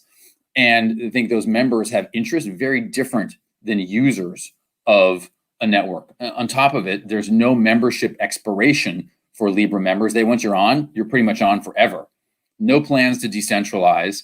And it's also very payments oriented. So it's much narrower in terms of what they're trying to do than the use cases with Hedera, which we'll go into. Another institutional focus firm is Ripple, and they have a terrific list of financial partners. But what does a partner of Ripple actually mean? They're not involved in governance, and very few actually use XRP, the token. And each partner is just required to hold 20 XRP. So if you had 10 million partners, that means they're holding 0.2% of the supply. And 1 million transactions only require 10 XRP coins. So it's very hard for me to understand where the value of Ripple derives from. And on top of that, I think we're all seeing the potential rise of central bank digital currencies. And once we have a digital US dollar, maybe that's a year from now, who knows? Why on earth would you need Ripple to send money back and forth to different countries when you could just do it with a central bank digital currency or with the digital US dollar? And so I'm puzzled as to the what drives the actual value in Ripple. So let's talk about what these uses for Hedera are that are way beyond financial. And so Sammy mentioned kind of ad stacks to some extent, and this is interesting because what we're doing here is providing a trust for an industry that has not had it before. And so you're effectively Hedera provides a full auditable trail of advertising events that then the ultimate buyer of the ad space can trust that the ad has been seen and it has been generated and been seen.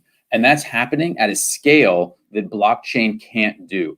And this is, in an industry called ad tech, which is a pretty big, but also very specific industry that, I wasn't even familiar with before being a part of Hedera. And this drives terrific scale in terms of use, and I think helps eliminate fraud in this industry. And you can see that the founder and CEO shows that, comments that only Hedera has the capability of this type of application and scale.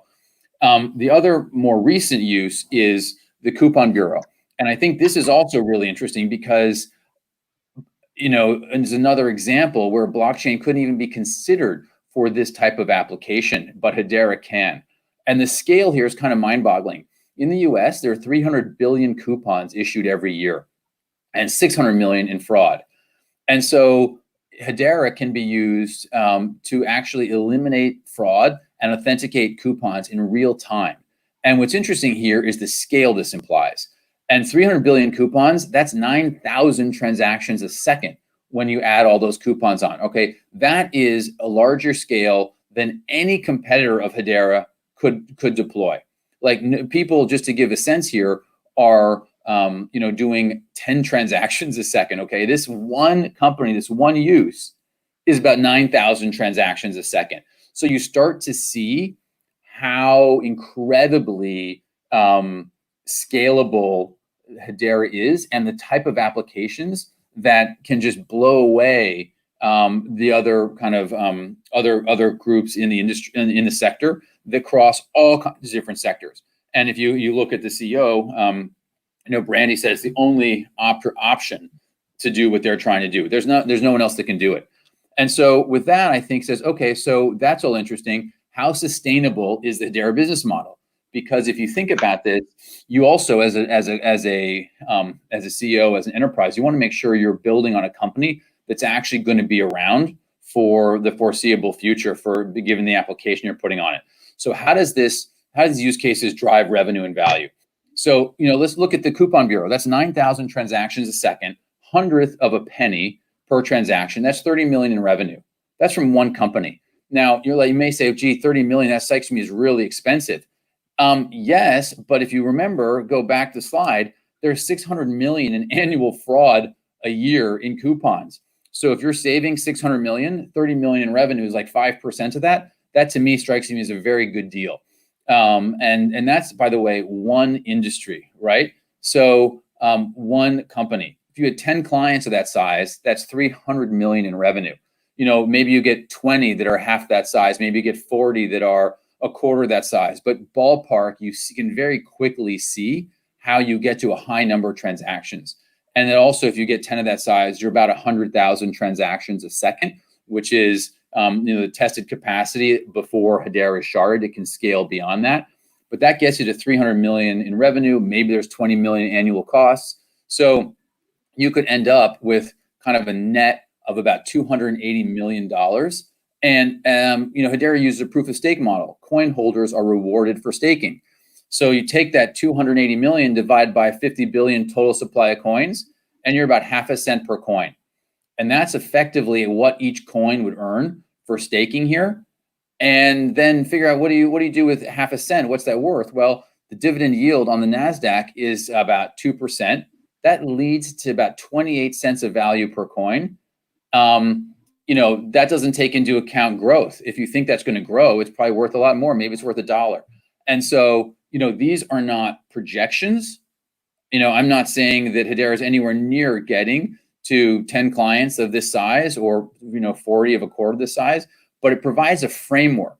And what's important here is there's no other DLT that you can do this type of math with. There's no fundamental value to 99% of companies in the industry. Like, you can't do this math with Ripple or Ethereum because there's no direct link between the volume of transactions and what the revenue of the network is. And I think that is a really important piece that is not as appreciated. And given the scale of what Hedera is capable of, this does not seem unusual or does not seem unrealistic to me. So I think this is a very important to kind of understand the fundamentals here. And again, as a business side, with about 6,000 transactions a second, Hedera is self-funding, which is also important. It doesn't have to rely on selling its coins, which is kind of the business model that most networks deploy. So Hedera today, the technology is working. It's working as promised. I think there was skepticism before Hedera launched that the technology would actually function, and it's actually working perfectly. And the Ethereum volume, it was about half of Ethereum volume pretty quickly. It's now multiples of the Ethereum transaction volume. Recently, it's been over 1.5 million transactions a day. Ethereum is doing that in a week. So it's gone up dramatically. And I think you'll see that continue.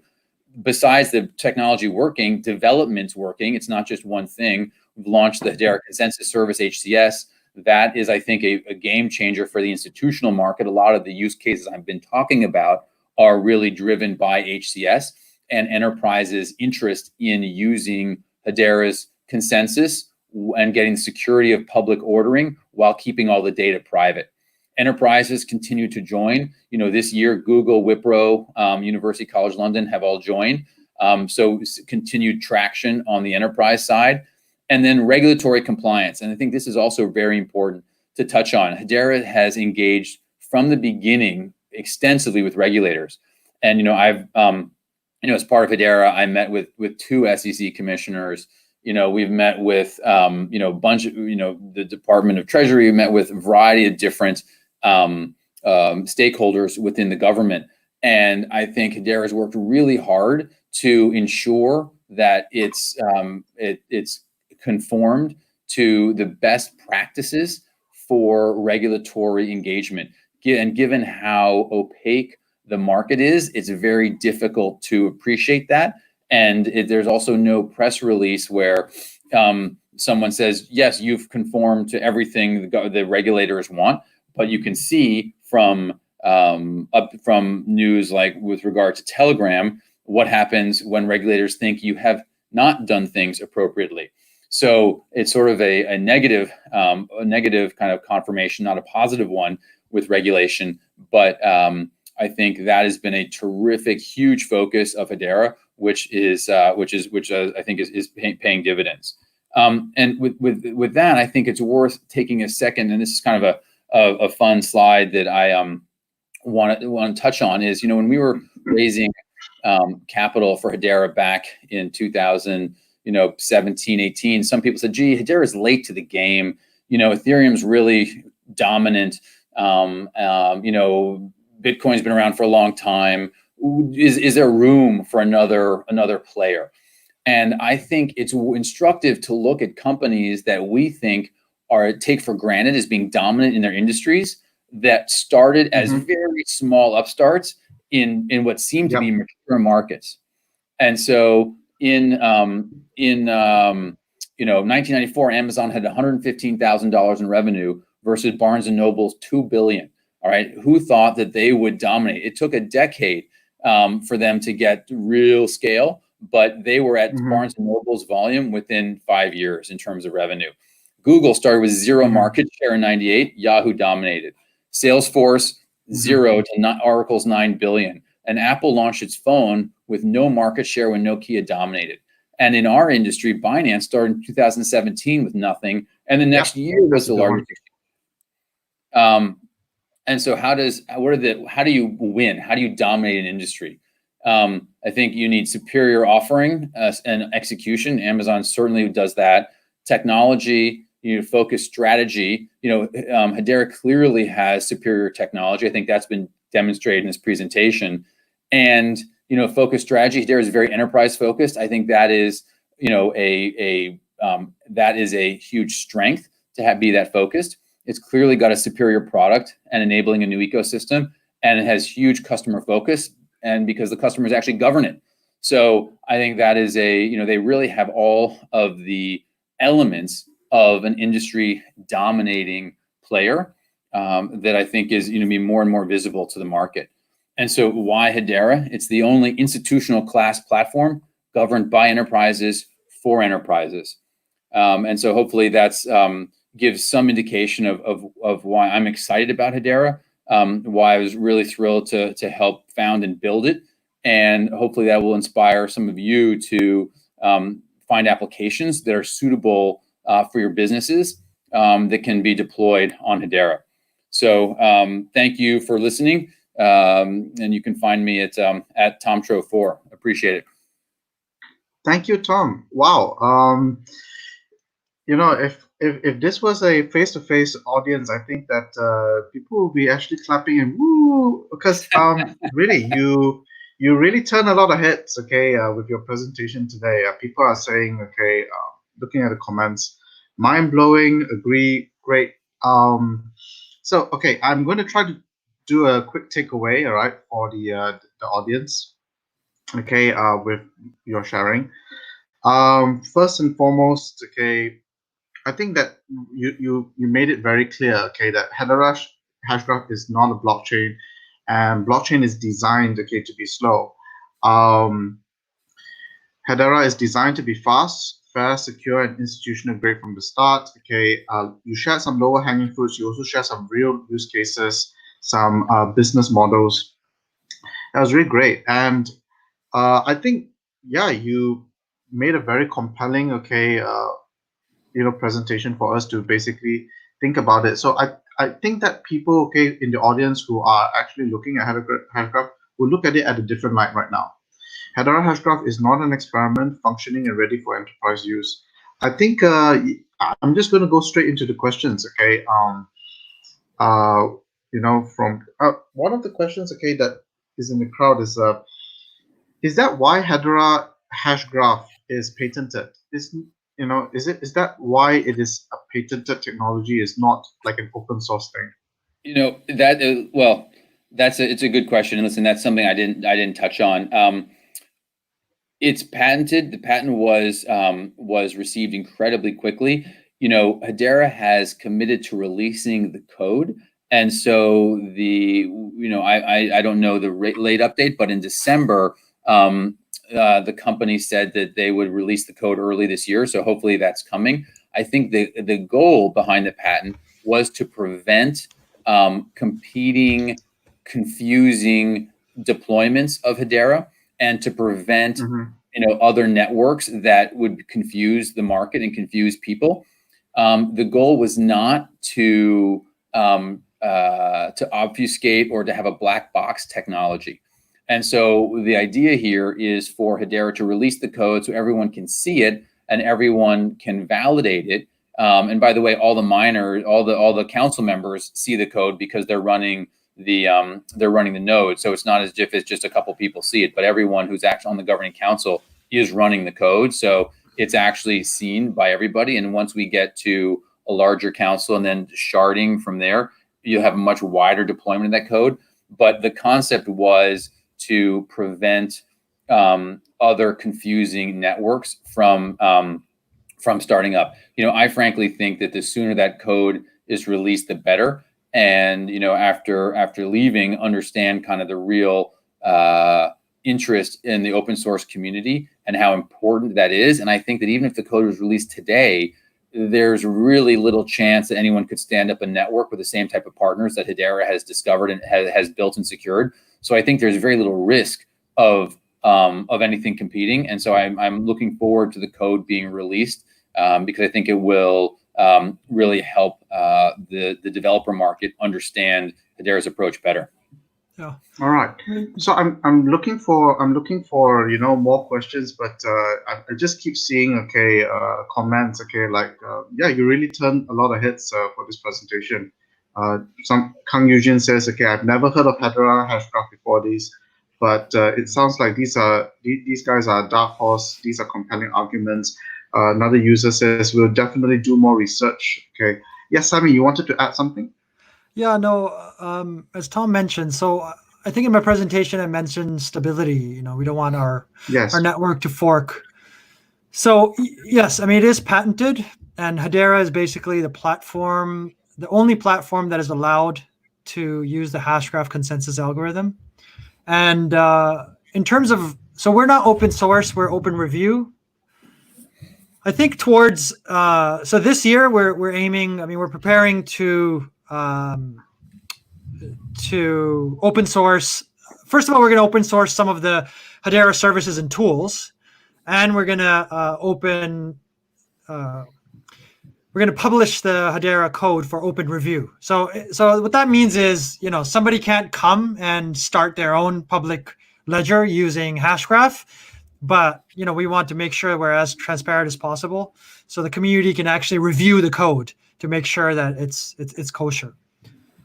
So that really is the reason. So I think it's really like imminent, Tom. I really like the comparison that you gave. That a late player does not necessarily mean as long as you're.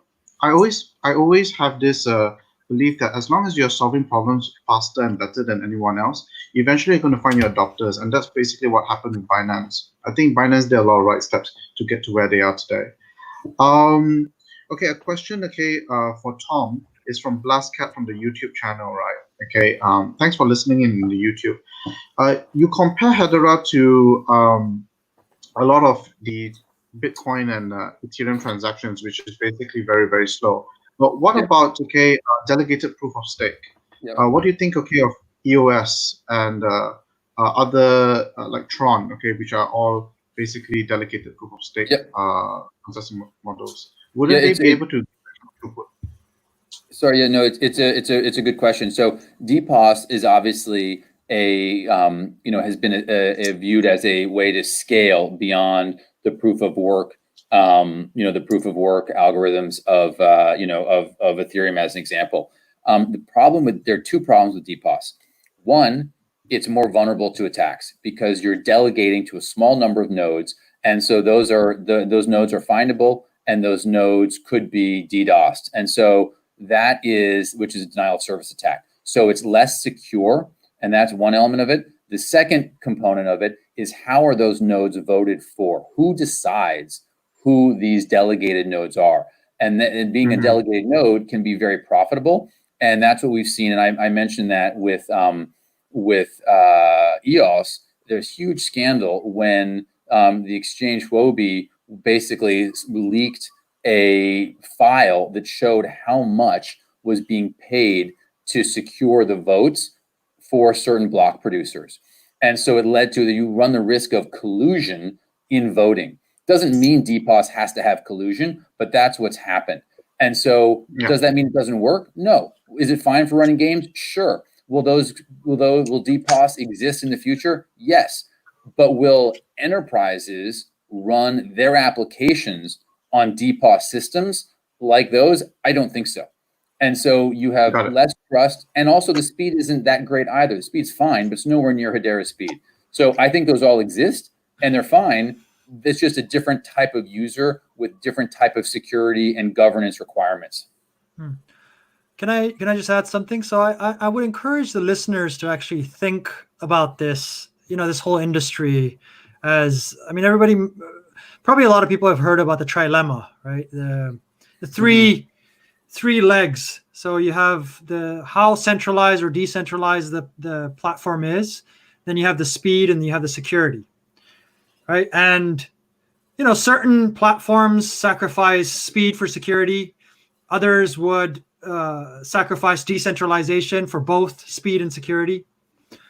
So if you look at each platform and try to see, all right, like how much of all of the three decentralization, speed, and security does each platform have, then at least that's the way I looked at it in the beginning. And in terms of Hedera, I mean, speed and security, as Tom and I, throughout our presentations mentioned, we have both at the highest level. In terms of decentralization, we're bootstrapping into going from permissioned. So, some people, I think I see one of your comments, somebody saying, look, some people say that Hedera is centralized. But, this is exactly like I mentioned, is, we're in a path from going to a permissionless. And that path allows us to be the most secure platform out there. So it's a journey, and you can see when it's only us, sort of Tom, Mance, Lehman, when we first started out, compared to now when we have 13 council members, compared to the end of the year where hopefully we'll have 20, and next year. So it's becoming, you see, the circle of trust continues to expand until a few years down the road where it's a fully permissionless. So comparing to EOS or other platforms as well, like I don't want to compare to specific platforms, but again, I'm fine too. Yeah, I know Tom is, but well, and that's a benefit of not being at Hedera anymore, is I can be a little freer in terms of my my mudslinging. I noticed this other comment about centralization. I think that's worth addressing here, and that is there's, I guess, centralization. Is it?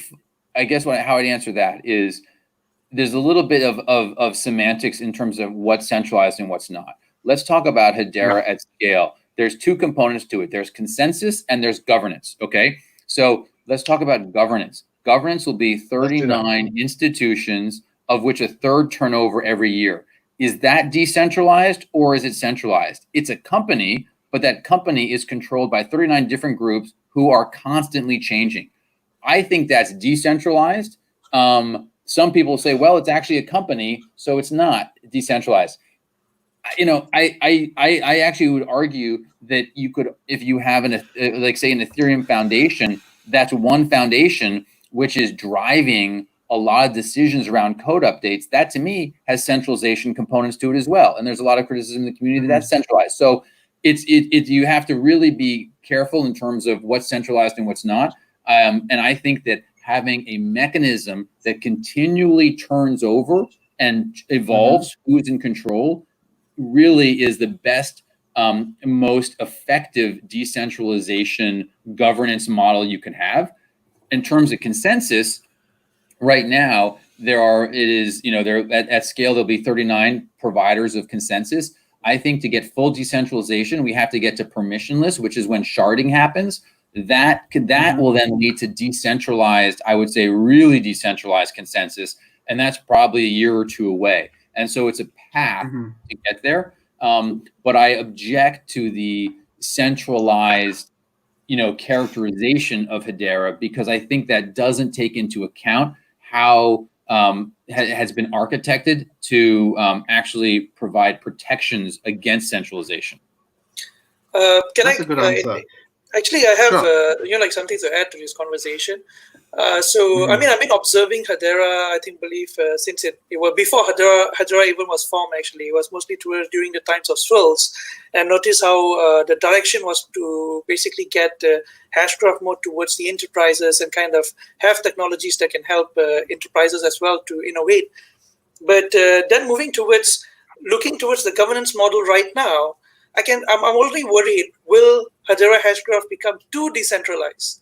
Because if you really look into 39 governance council, getting them to sit down, agree, explain to them what really you're trying to get done, and then later actually function an organization to kind of run this network, gets a bit complicated. And I have been dealing with some of these large institutes in a lot of my day-to-day life, and I know it's quite a hassle to kind of explain to them what exactly it's a DLT or a blockchain. But getting them together on a governance council and tell them to govern this, I think it's a bigger challenge for many people. I can see you guys smiling over there. So I think I would like to know what if it's too decentralized right now. Well, right? we're not at 39. So, or sorry, Hedera is not at 39. So I can't say the one element here that I think you're right about is first that number. Why is it not 200 or why is it not 10?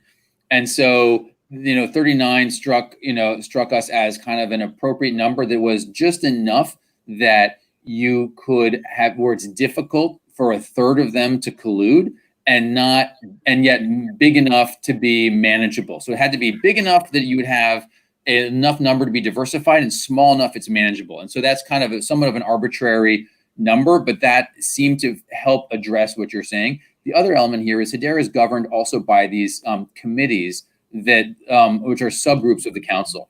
And so there's a technical steering committee, there's a membership committee, and each of these committees is voluntary, anyone can be on it, but that's where a lot of the work actually gets done. And so like technical steering committee will come up with proposals and drive that aspect of it. And then that'll be approved by the overall council, but that leads to far more effective decision-making because you have the parties that self-select for the areas of their interest, which helps those different functions happen more smoothly. And there's also an executive council of the council as well, executive council, which does day-to-day decision-making. So it's not as if every 39th member has to vote on every single thing that happens every day. There is a delegated, smaller executive committee, which actually does a lot of day-to-day decision-making as well. Yeah. Got it. I get what both of you guys are trying to get at. Okay, there's always concerns. Okay, about like for example, if you are really too decentralized and plus you are you're talking about enterprises. How easy is it for people to come into consensus to one another? Okay, that is a challenge. But one of the things that Tom, you were saying that consensus is separate from governance, right? Okay, can you elaborate a little bit about the governance bit? So you've covered the consensus bit. What about the governance? Well, I guess governance is what I was talking about with regard to the council. So what that means is that's the council where the members say, okay, what's the next version of the technology you want to deploy? What should pricing be? What's the technical roadmap? Those are decisions that the council makes. Consensus is the actual Hashgraph consensus algorithm. That's how many nodes are connected, how many nodes are participating in generating that distributed consensus. And importantly, Hedera has split those two. A lot of base layer technologies, consensus and governance are wrapped up together, and the same people who provide consensus are the ones that are doing governance. And Hedera has tried to break those apart and say consensus is happening by all these different servers, and that's different than actually how decision making is going on with regard to the council and with regard to the technological development and product roadmap. Yeah. Sammy, Tom, how would you describe the developer community in Hedera Hashgraph? How would you describe the developer community in Hedera Hashgraph? Sammy, do you want to take that? Yeah. Do you want adjectives like awesome? No, I mean like how is it different from say the Ethereum community because it's open source, anybody contributes. Okay, in Hedera Hashgraph, what is it like? It's actually quite similar. I mean, you can go to GitHub and you can see. So, I do appreciate the difference sort of that we're patented and not open source. I do get that, but. Because we're the base layer, our community actually provides, or our community is the ones who's designing. For example, we have third party that are running mirror nodes, so read-only nodes on Hedera Hashgraph. We have people who are designing demos, who are making wallets. So we're a deep stack, and we essentially what we're trying to do is empower the community to build applications that they can monetize. And this is the same way with, let's say, system integrators, or same way with the community, right? So, we provide educational resources, and we will provide the knowledge that is necessary for, your listeners to come in and be like, okay, I want to create a Hedera block explorer. I want to create a HBAR wallet. I think actually there was a company who we open sourced our Hedera wallet and immediately just, copied our source code and created their own Hedera wallet that is now, a wallet that people are also using. So, it's the same way that we partner up. I mean, the way our business development strategy is actually, I don't know if your listeners know sort of Ethereum and consensus, right? We're the base layer, right? We're designing the base layer with the governing council to make sure that it has as many features and functions for each specific industry to be able to comfortably run applications. And then, beyond that, we are only sort of empowering the public. Like, we're not going to be in the space of creating applications ourselves. We don't want to create sort of wallets and compete with the public, for example. So there's actually a clear differentiation between sort of our role and the role that we want the community to provide. And to date, as I mentioned, we have more than 8,000 developers that, very vibrant community. And these are developers that are actually creating tools for Hedera. Right? And again, one more thing is, we're going to open source, we're going to open review the Hashgraph source code, but we're going to open source some of the Hedera services and Hedera tools. So again, that's so that the community and developers can use that to create even better tools. Okay. Sorry. Yes, Tom. Just saying, should I address some of these questions I see? Yes. Yeah. So there's quite a few questions, but we have to put a stop at 5:15. All right. So one of the questions, is another common concern about Hedera is the 50 billion tokens, which seems like too many to some. How would you respond? Ripple's got 100 billion. So it doesn't seem to be a problem there. So the coin piece, I'm sort of always puzzled by. If there was, one token, you just divide it up, however an infinite number of times. So I think there's not too many. There's not too many. There's not too few. It's just an arbitrary number. And the question then is, what price makes sense for that? And if there was 1 million tokens instead of 50 billion, then the price would just adjust accordingly. So I think it's just a math thing. And what I'd say is that if you saw the math that I did, Hedera's scale potential is such that there is real potential for value, even given per token, given the high number. And that's because of the scale that Hedera has. But again, if there was 1 billion tokens, would the tokens be worth 1/50th of the price now? Right? It just to me is just a math concept. I mean, if I can just add, so the important thing really is the token release schedule. As I mentioned, our tokens serve a lot of purposes, right? One purpose is the fuel, like Ethereum's gas, and another purpose, a very important purpose, is it's actually a vote. So, we don't want more than a third of people to actually own, or more than a third of the tokens to be owned by, let's say, one person, because then, they can cause trouble in the network. So, I mean, that's, it all ties in to why we're doing it in this way, right? Why do we have a governing council? Why are we bootstrapping?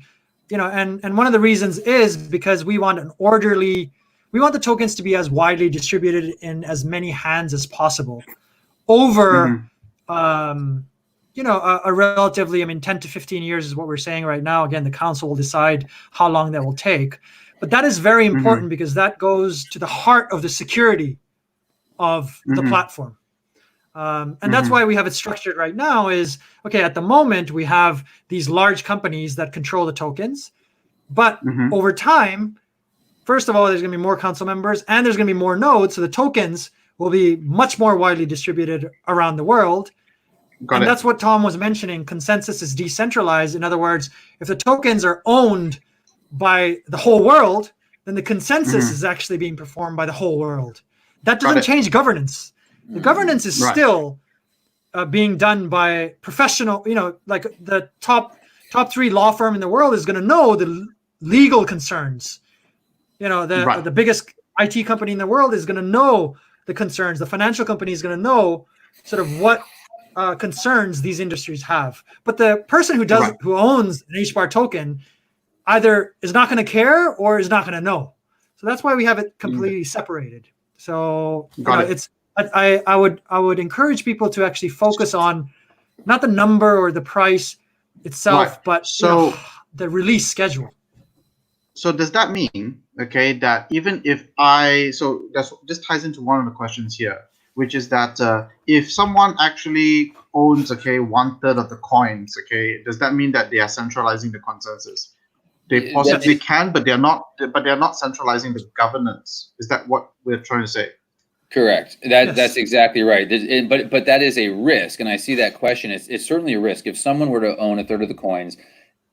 Let's talk about maturity. So first, to Sammy's point, coins release over a very long time, over a 20-year period, and so there's less than 10% is actually in the market right now. That goes to 2023. I think there's like 35% out. So it's a very deliberate release schedule, which is important, I think, and that's sort of one component. The second is that if someone were to own 1/3 of the coins, they could disrupt consensus theoretically. But by the time that happens, where there's enough coins for that to be, there's enough coins in the market for someone to accumulate 1/3, there'll be sharding. And when you have sharding, the shards there's a maximum number of coins that any single node will be able to hold. And the shards will be reconstituted every day. So you won't be, and the shards as they're reconstituted, will always weight similar scale tokens with each other. So you effectively will be rebalancing every day in a way that will prevent, even if one person owned 1/3, they would have to divide those tokens up among lots and lots of computers, lots of nodes. And those computers will be put into shards randomly. So it would be very difficult for that owner of 1/3 of the coins to ever compromise a shard, because their coins their servers will be constantly reconstituted in different shards, so they wouldn't ever be able to predict or know which ones they'd be able to dominate. Okay. One last question, okay, before we wrap up, okay, the entire Enterprise Blockchain Week, okay, and the question, okay, comes from a barbarian, Coinman the Barbarian from the YouTube channel. I think the question is, are there any scenarios where Hedera's tech, okay, could be co-opted by the US government? Or I think it comes more like, it seems like the people which are involved seem to be a bit heavy on the US side. And can Hedera continue on its path if the regulatory environment in the US turns against DLT due to any kind of like FUBA moment? What I would say to that is, I actually hope and that the government uses the technology. To the extent there's a digital US dollar, I expect that to be done. I actually wrote about this, so you can see a whole piece I did on a potential central bank digital currency, and why I think the government will do it. But they'll probably do it in a permission network. But then having a link to a Hedera consensus service would make so much sense. And Hedera is really the only option for that. So I hope the government uses it. We've even talked to defense contractors who are looking at a Hedera solution for, securing, drone, communication or military related communications. And so there are a huge amount of government applications. Will the government take it over? I can't imagine that would ever be the case. I mean, you're talking about co-opting of a private company, which is very hard to envision. So I think that is very unlikely. But I do expect both U.S. and frankly other governments to use it, because it has this government scale, which again no other technology really does. And also we're use case agnostic, which is quite important, right? I mean, Bitcoin is, completely sort of different in the sense that, it's a use case that uses the technology. But, we're essentially a fair sort of time stamping technology. You can create different use cases on us. So as Tom mentioned, a government can create a use case and so on and so forth. So, first of all, we're working very closely with the regulators, also considering we have so many governing council members that, are very sensitive to the regulatory landscape around the world. It is our utmost concern to work as closely together with the regulators in all jurisdictions as possible. But to date, all of them have been quite supportive in the fact that this is another tool that will allow, especially in this environment, to allow applications to have more trust. So I would encourage sort of splitting the actual use case, which we're agnostic. Again, Libra, different, right? I mean, they want it to be the central bank of the world. We're just a platform. You know what I mean? Like you can build whatever you want on us. So yeah. So I think that Jason, the questions are never yes. Just one more thing, because I see like about 3 to 4 questions about how does Hedera Hashgraph compares to a sidechain. I think we should address that because so many people are asking about that. So no, I think maybe we can't. I'm really sorry that we can't. Okay, Yeah. What is clear, is that Sammy, Tom, you have unlocked a Pandora box in Malaysia already. Okay, all right. There is a overflowing amount of interest. People want to know more. Okay, you need to do this again. Okay, we need to come back. Next week as soon as possible. Okay, we need to do another session so that people can ask more questions. They can find out what more they can do. Where can they get started? Okay, and get all their questions answered. We basically need to do this again very soon. Listen, I look forward to it. Happy to. Okay, so what's that? Really, thank you so much. Okay, I'm so happy that Harpreet invited you guys. Okay, to be basically the final presentation. What a way to basically end. Enterprise Blockchain Week. Okay, by presenting not a blockchain. Okay, for the use case for enterprises, and what a great presentation it was. So we're at the end. Okay, of Enterprise Blockchain Week. I find it ironic now. Okay, the name Enterprise Blockchain Week, but never mind. Okay, we have completed 7 days, 7 technologies, and achievement unlocked. Okay, we'd like to thank all the people who have actually came to make this possible. Not just only our partners, Blocklime, T4P, iTrain, Access, Blockchain Association of Malaysia. We also like to thank our previous sponsors, Quorum, Anchain. If you're listening, Alibaba Cloud, BAS, Stacks, Hyperledger, R3 Corda for making this. Putting out together making this Enterprise Blockchain Week happen, which is just really rare thing, that we wanted to make happen, for Malaysians, so that more of us get access to this knowledge, and we see more people actually entering the blockchain industry here. So if tomorrow, if you want to catch Tom again, you can catch Tom again tomorrow. Tomorrow, the Blockchain Village at Medini, BVAM, is organizing their first maiden webinar series, and they have invited Bitcoin Malaysia to host and moderate this panel session as well.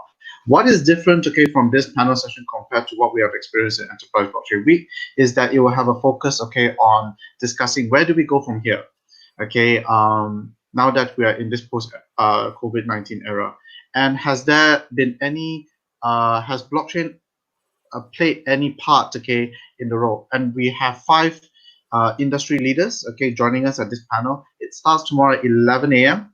To 12:30 p.m. It's going to be really exciting. We have Wei Chi, from Synergy. We have Kenny Tan from Anchain. We have yours truly from Tom from the former president of Hedera Hashgraph. You have Ibrahim Majid from BVAM, and you have Harpreet Singh from Blocklime.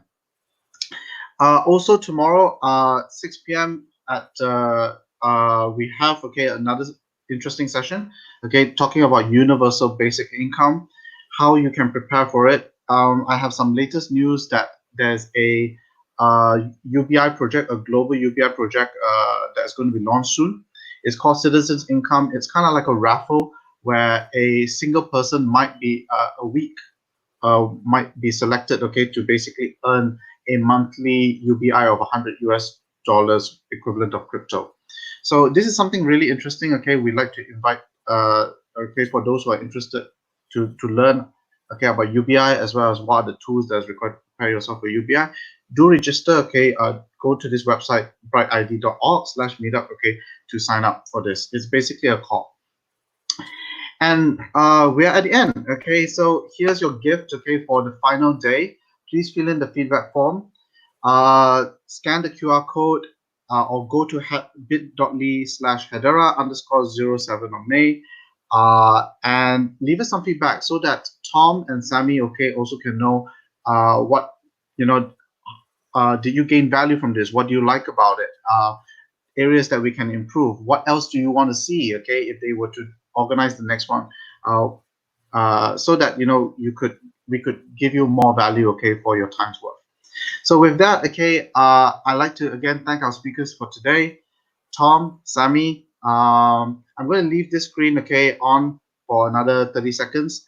Harpreet, okay, thank you so much for putting all this together.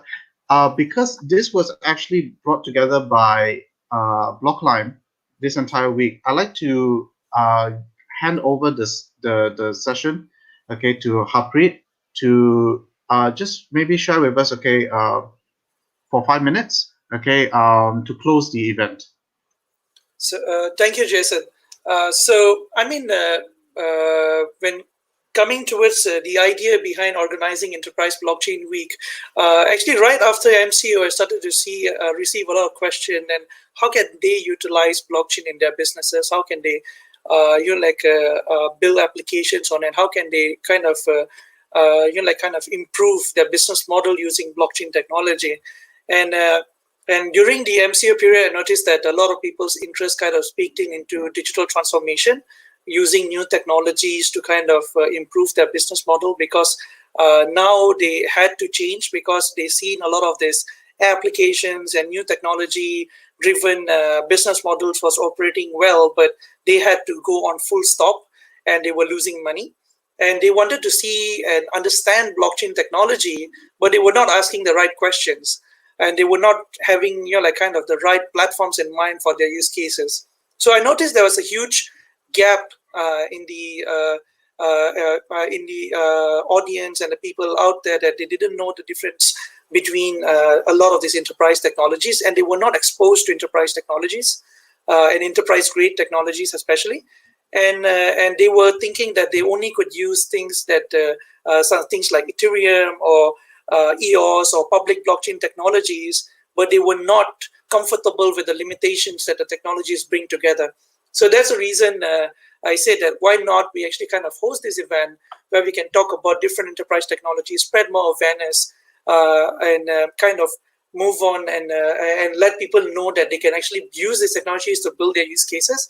And let's say now if anybody needs, after going through all this 7 days of program, and they feel that maybe they want to build something on Hedera Hashgraph, Corda, Hyperledger, Stacks, or any of the platforms that we discussed, they need support, they need development support, they need trainings, they need consultation. Blocklime provides the services. But even let's say if you do not need any of our service, you need to reach out to the platforms, or do you need to reach out to people over there? We'll be very happy to facilitate the conversation, do the introduction that are needed. And because in the end, Blocklime's goal is actually to move on to actually facilitate more blockchain development, more use case development. And there was some of the core goals and some of the core missions that we were founded on. And in this case, let's say if you need and if you want to learn more, I believe we're definitely going to be hosting various meetups, especially for Quorum, Hedera Hashgraph, and Hyperledger, since I'm the ambassador for these platforms. So I'll be hosting, Blocklime will be hosting meetups for these platforms. And other than that, we also will be hosting training classes for people who are interested, especially developers who are interested towards learning towards the technical side. I think today we just scratched the surface of Hedera Hashgraph. We haven't discussed a lot of the technical concepts that actually go into Hedera Hashgraph, especially towards all the what are the technology stacks that really makes Hedera Hashgraph really unique comparing to many other platforms out there. And going back to why did I decided to name Enterprise Blockchain Weeks instead of Enterprise Distributed Ledger Technology Week or something like that? Doesn't sound sexy, bro. Yes, one, it doesn't sound sexy. Number two, people do not know what is DLT. And I think the marketing wouldn't really work that well. And plus, it's too long. I mean, we couldn't fit it, it will take the whole page. But the reason why I included Hedera Hashgraph into this discussion as well, I wanted to give people the view that, hey, there's actually something more than just blockchain. There's more technologies out there that actually can help you solve your problem, and they have their own pro and cons, and how would they kind of sit in this conversation with other blockchains out there? Because as we went through this week and we actually discussed, we did share that every platform are governed differently. They have different technology stack. They have different way of solving the problems for enterprises. And you as a user and you as the problem solver or the innovator have to understand what are the differences, choose the technology that best suits your use case, and kind of build on it. And then once you decided towards that direction, then we can provide you with the support and kind of help you with the challenges that you might face in the development of the product. And I think that is what Blocklime goal was for this event. We will host more in future. Please continue giving us the love and support that you have given us for this event. And I think, Jason, starting from tomorrow, we are already discussing on how more blockchain use cases and how it's going to be going through the COVID period, and how can we create more proactive tools and measures in future, where we, instead of looking towards if we ever have other pandemics in the future, we can have more proactive measures. So we can start building tools from now. So in future, we don't have to face bad pandemic measures, and we can actually have better measures towards controlling disease and outbreaks. So I think I'll pass back to Jason. I think that's all from me. If there's any questions, please feel free to reach out to us at Blockline.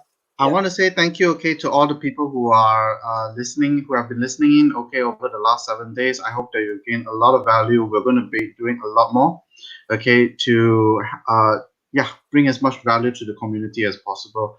So I hope that you've taken away a lot, And again, thank you, Sammy. All right, Harpreet.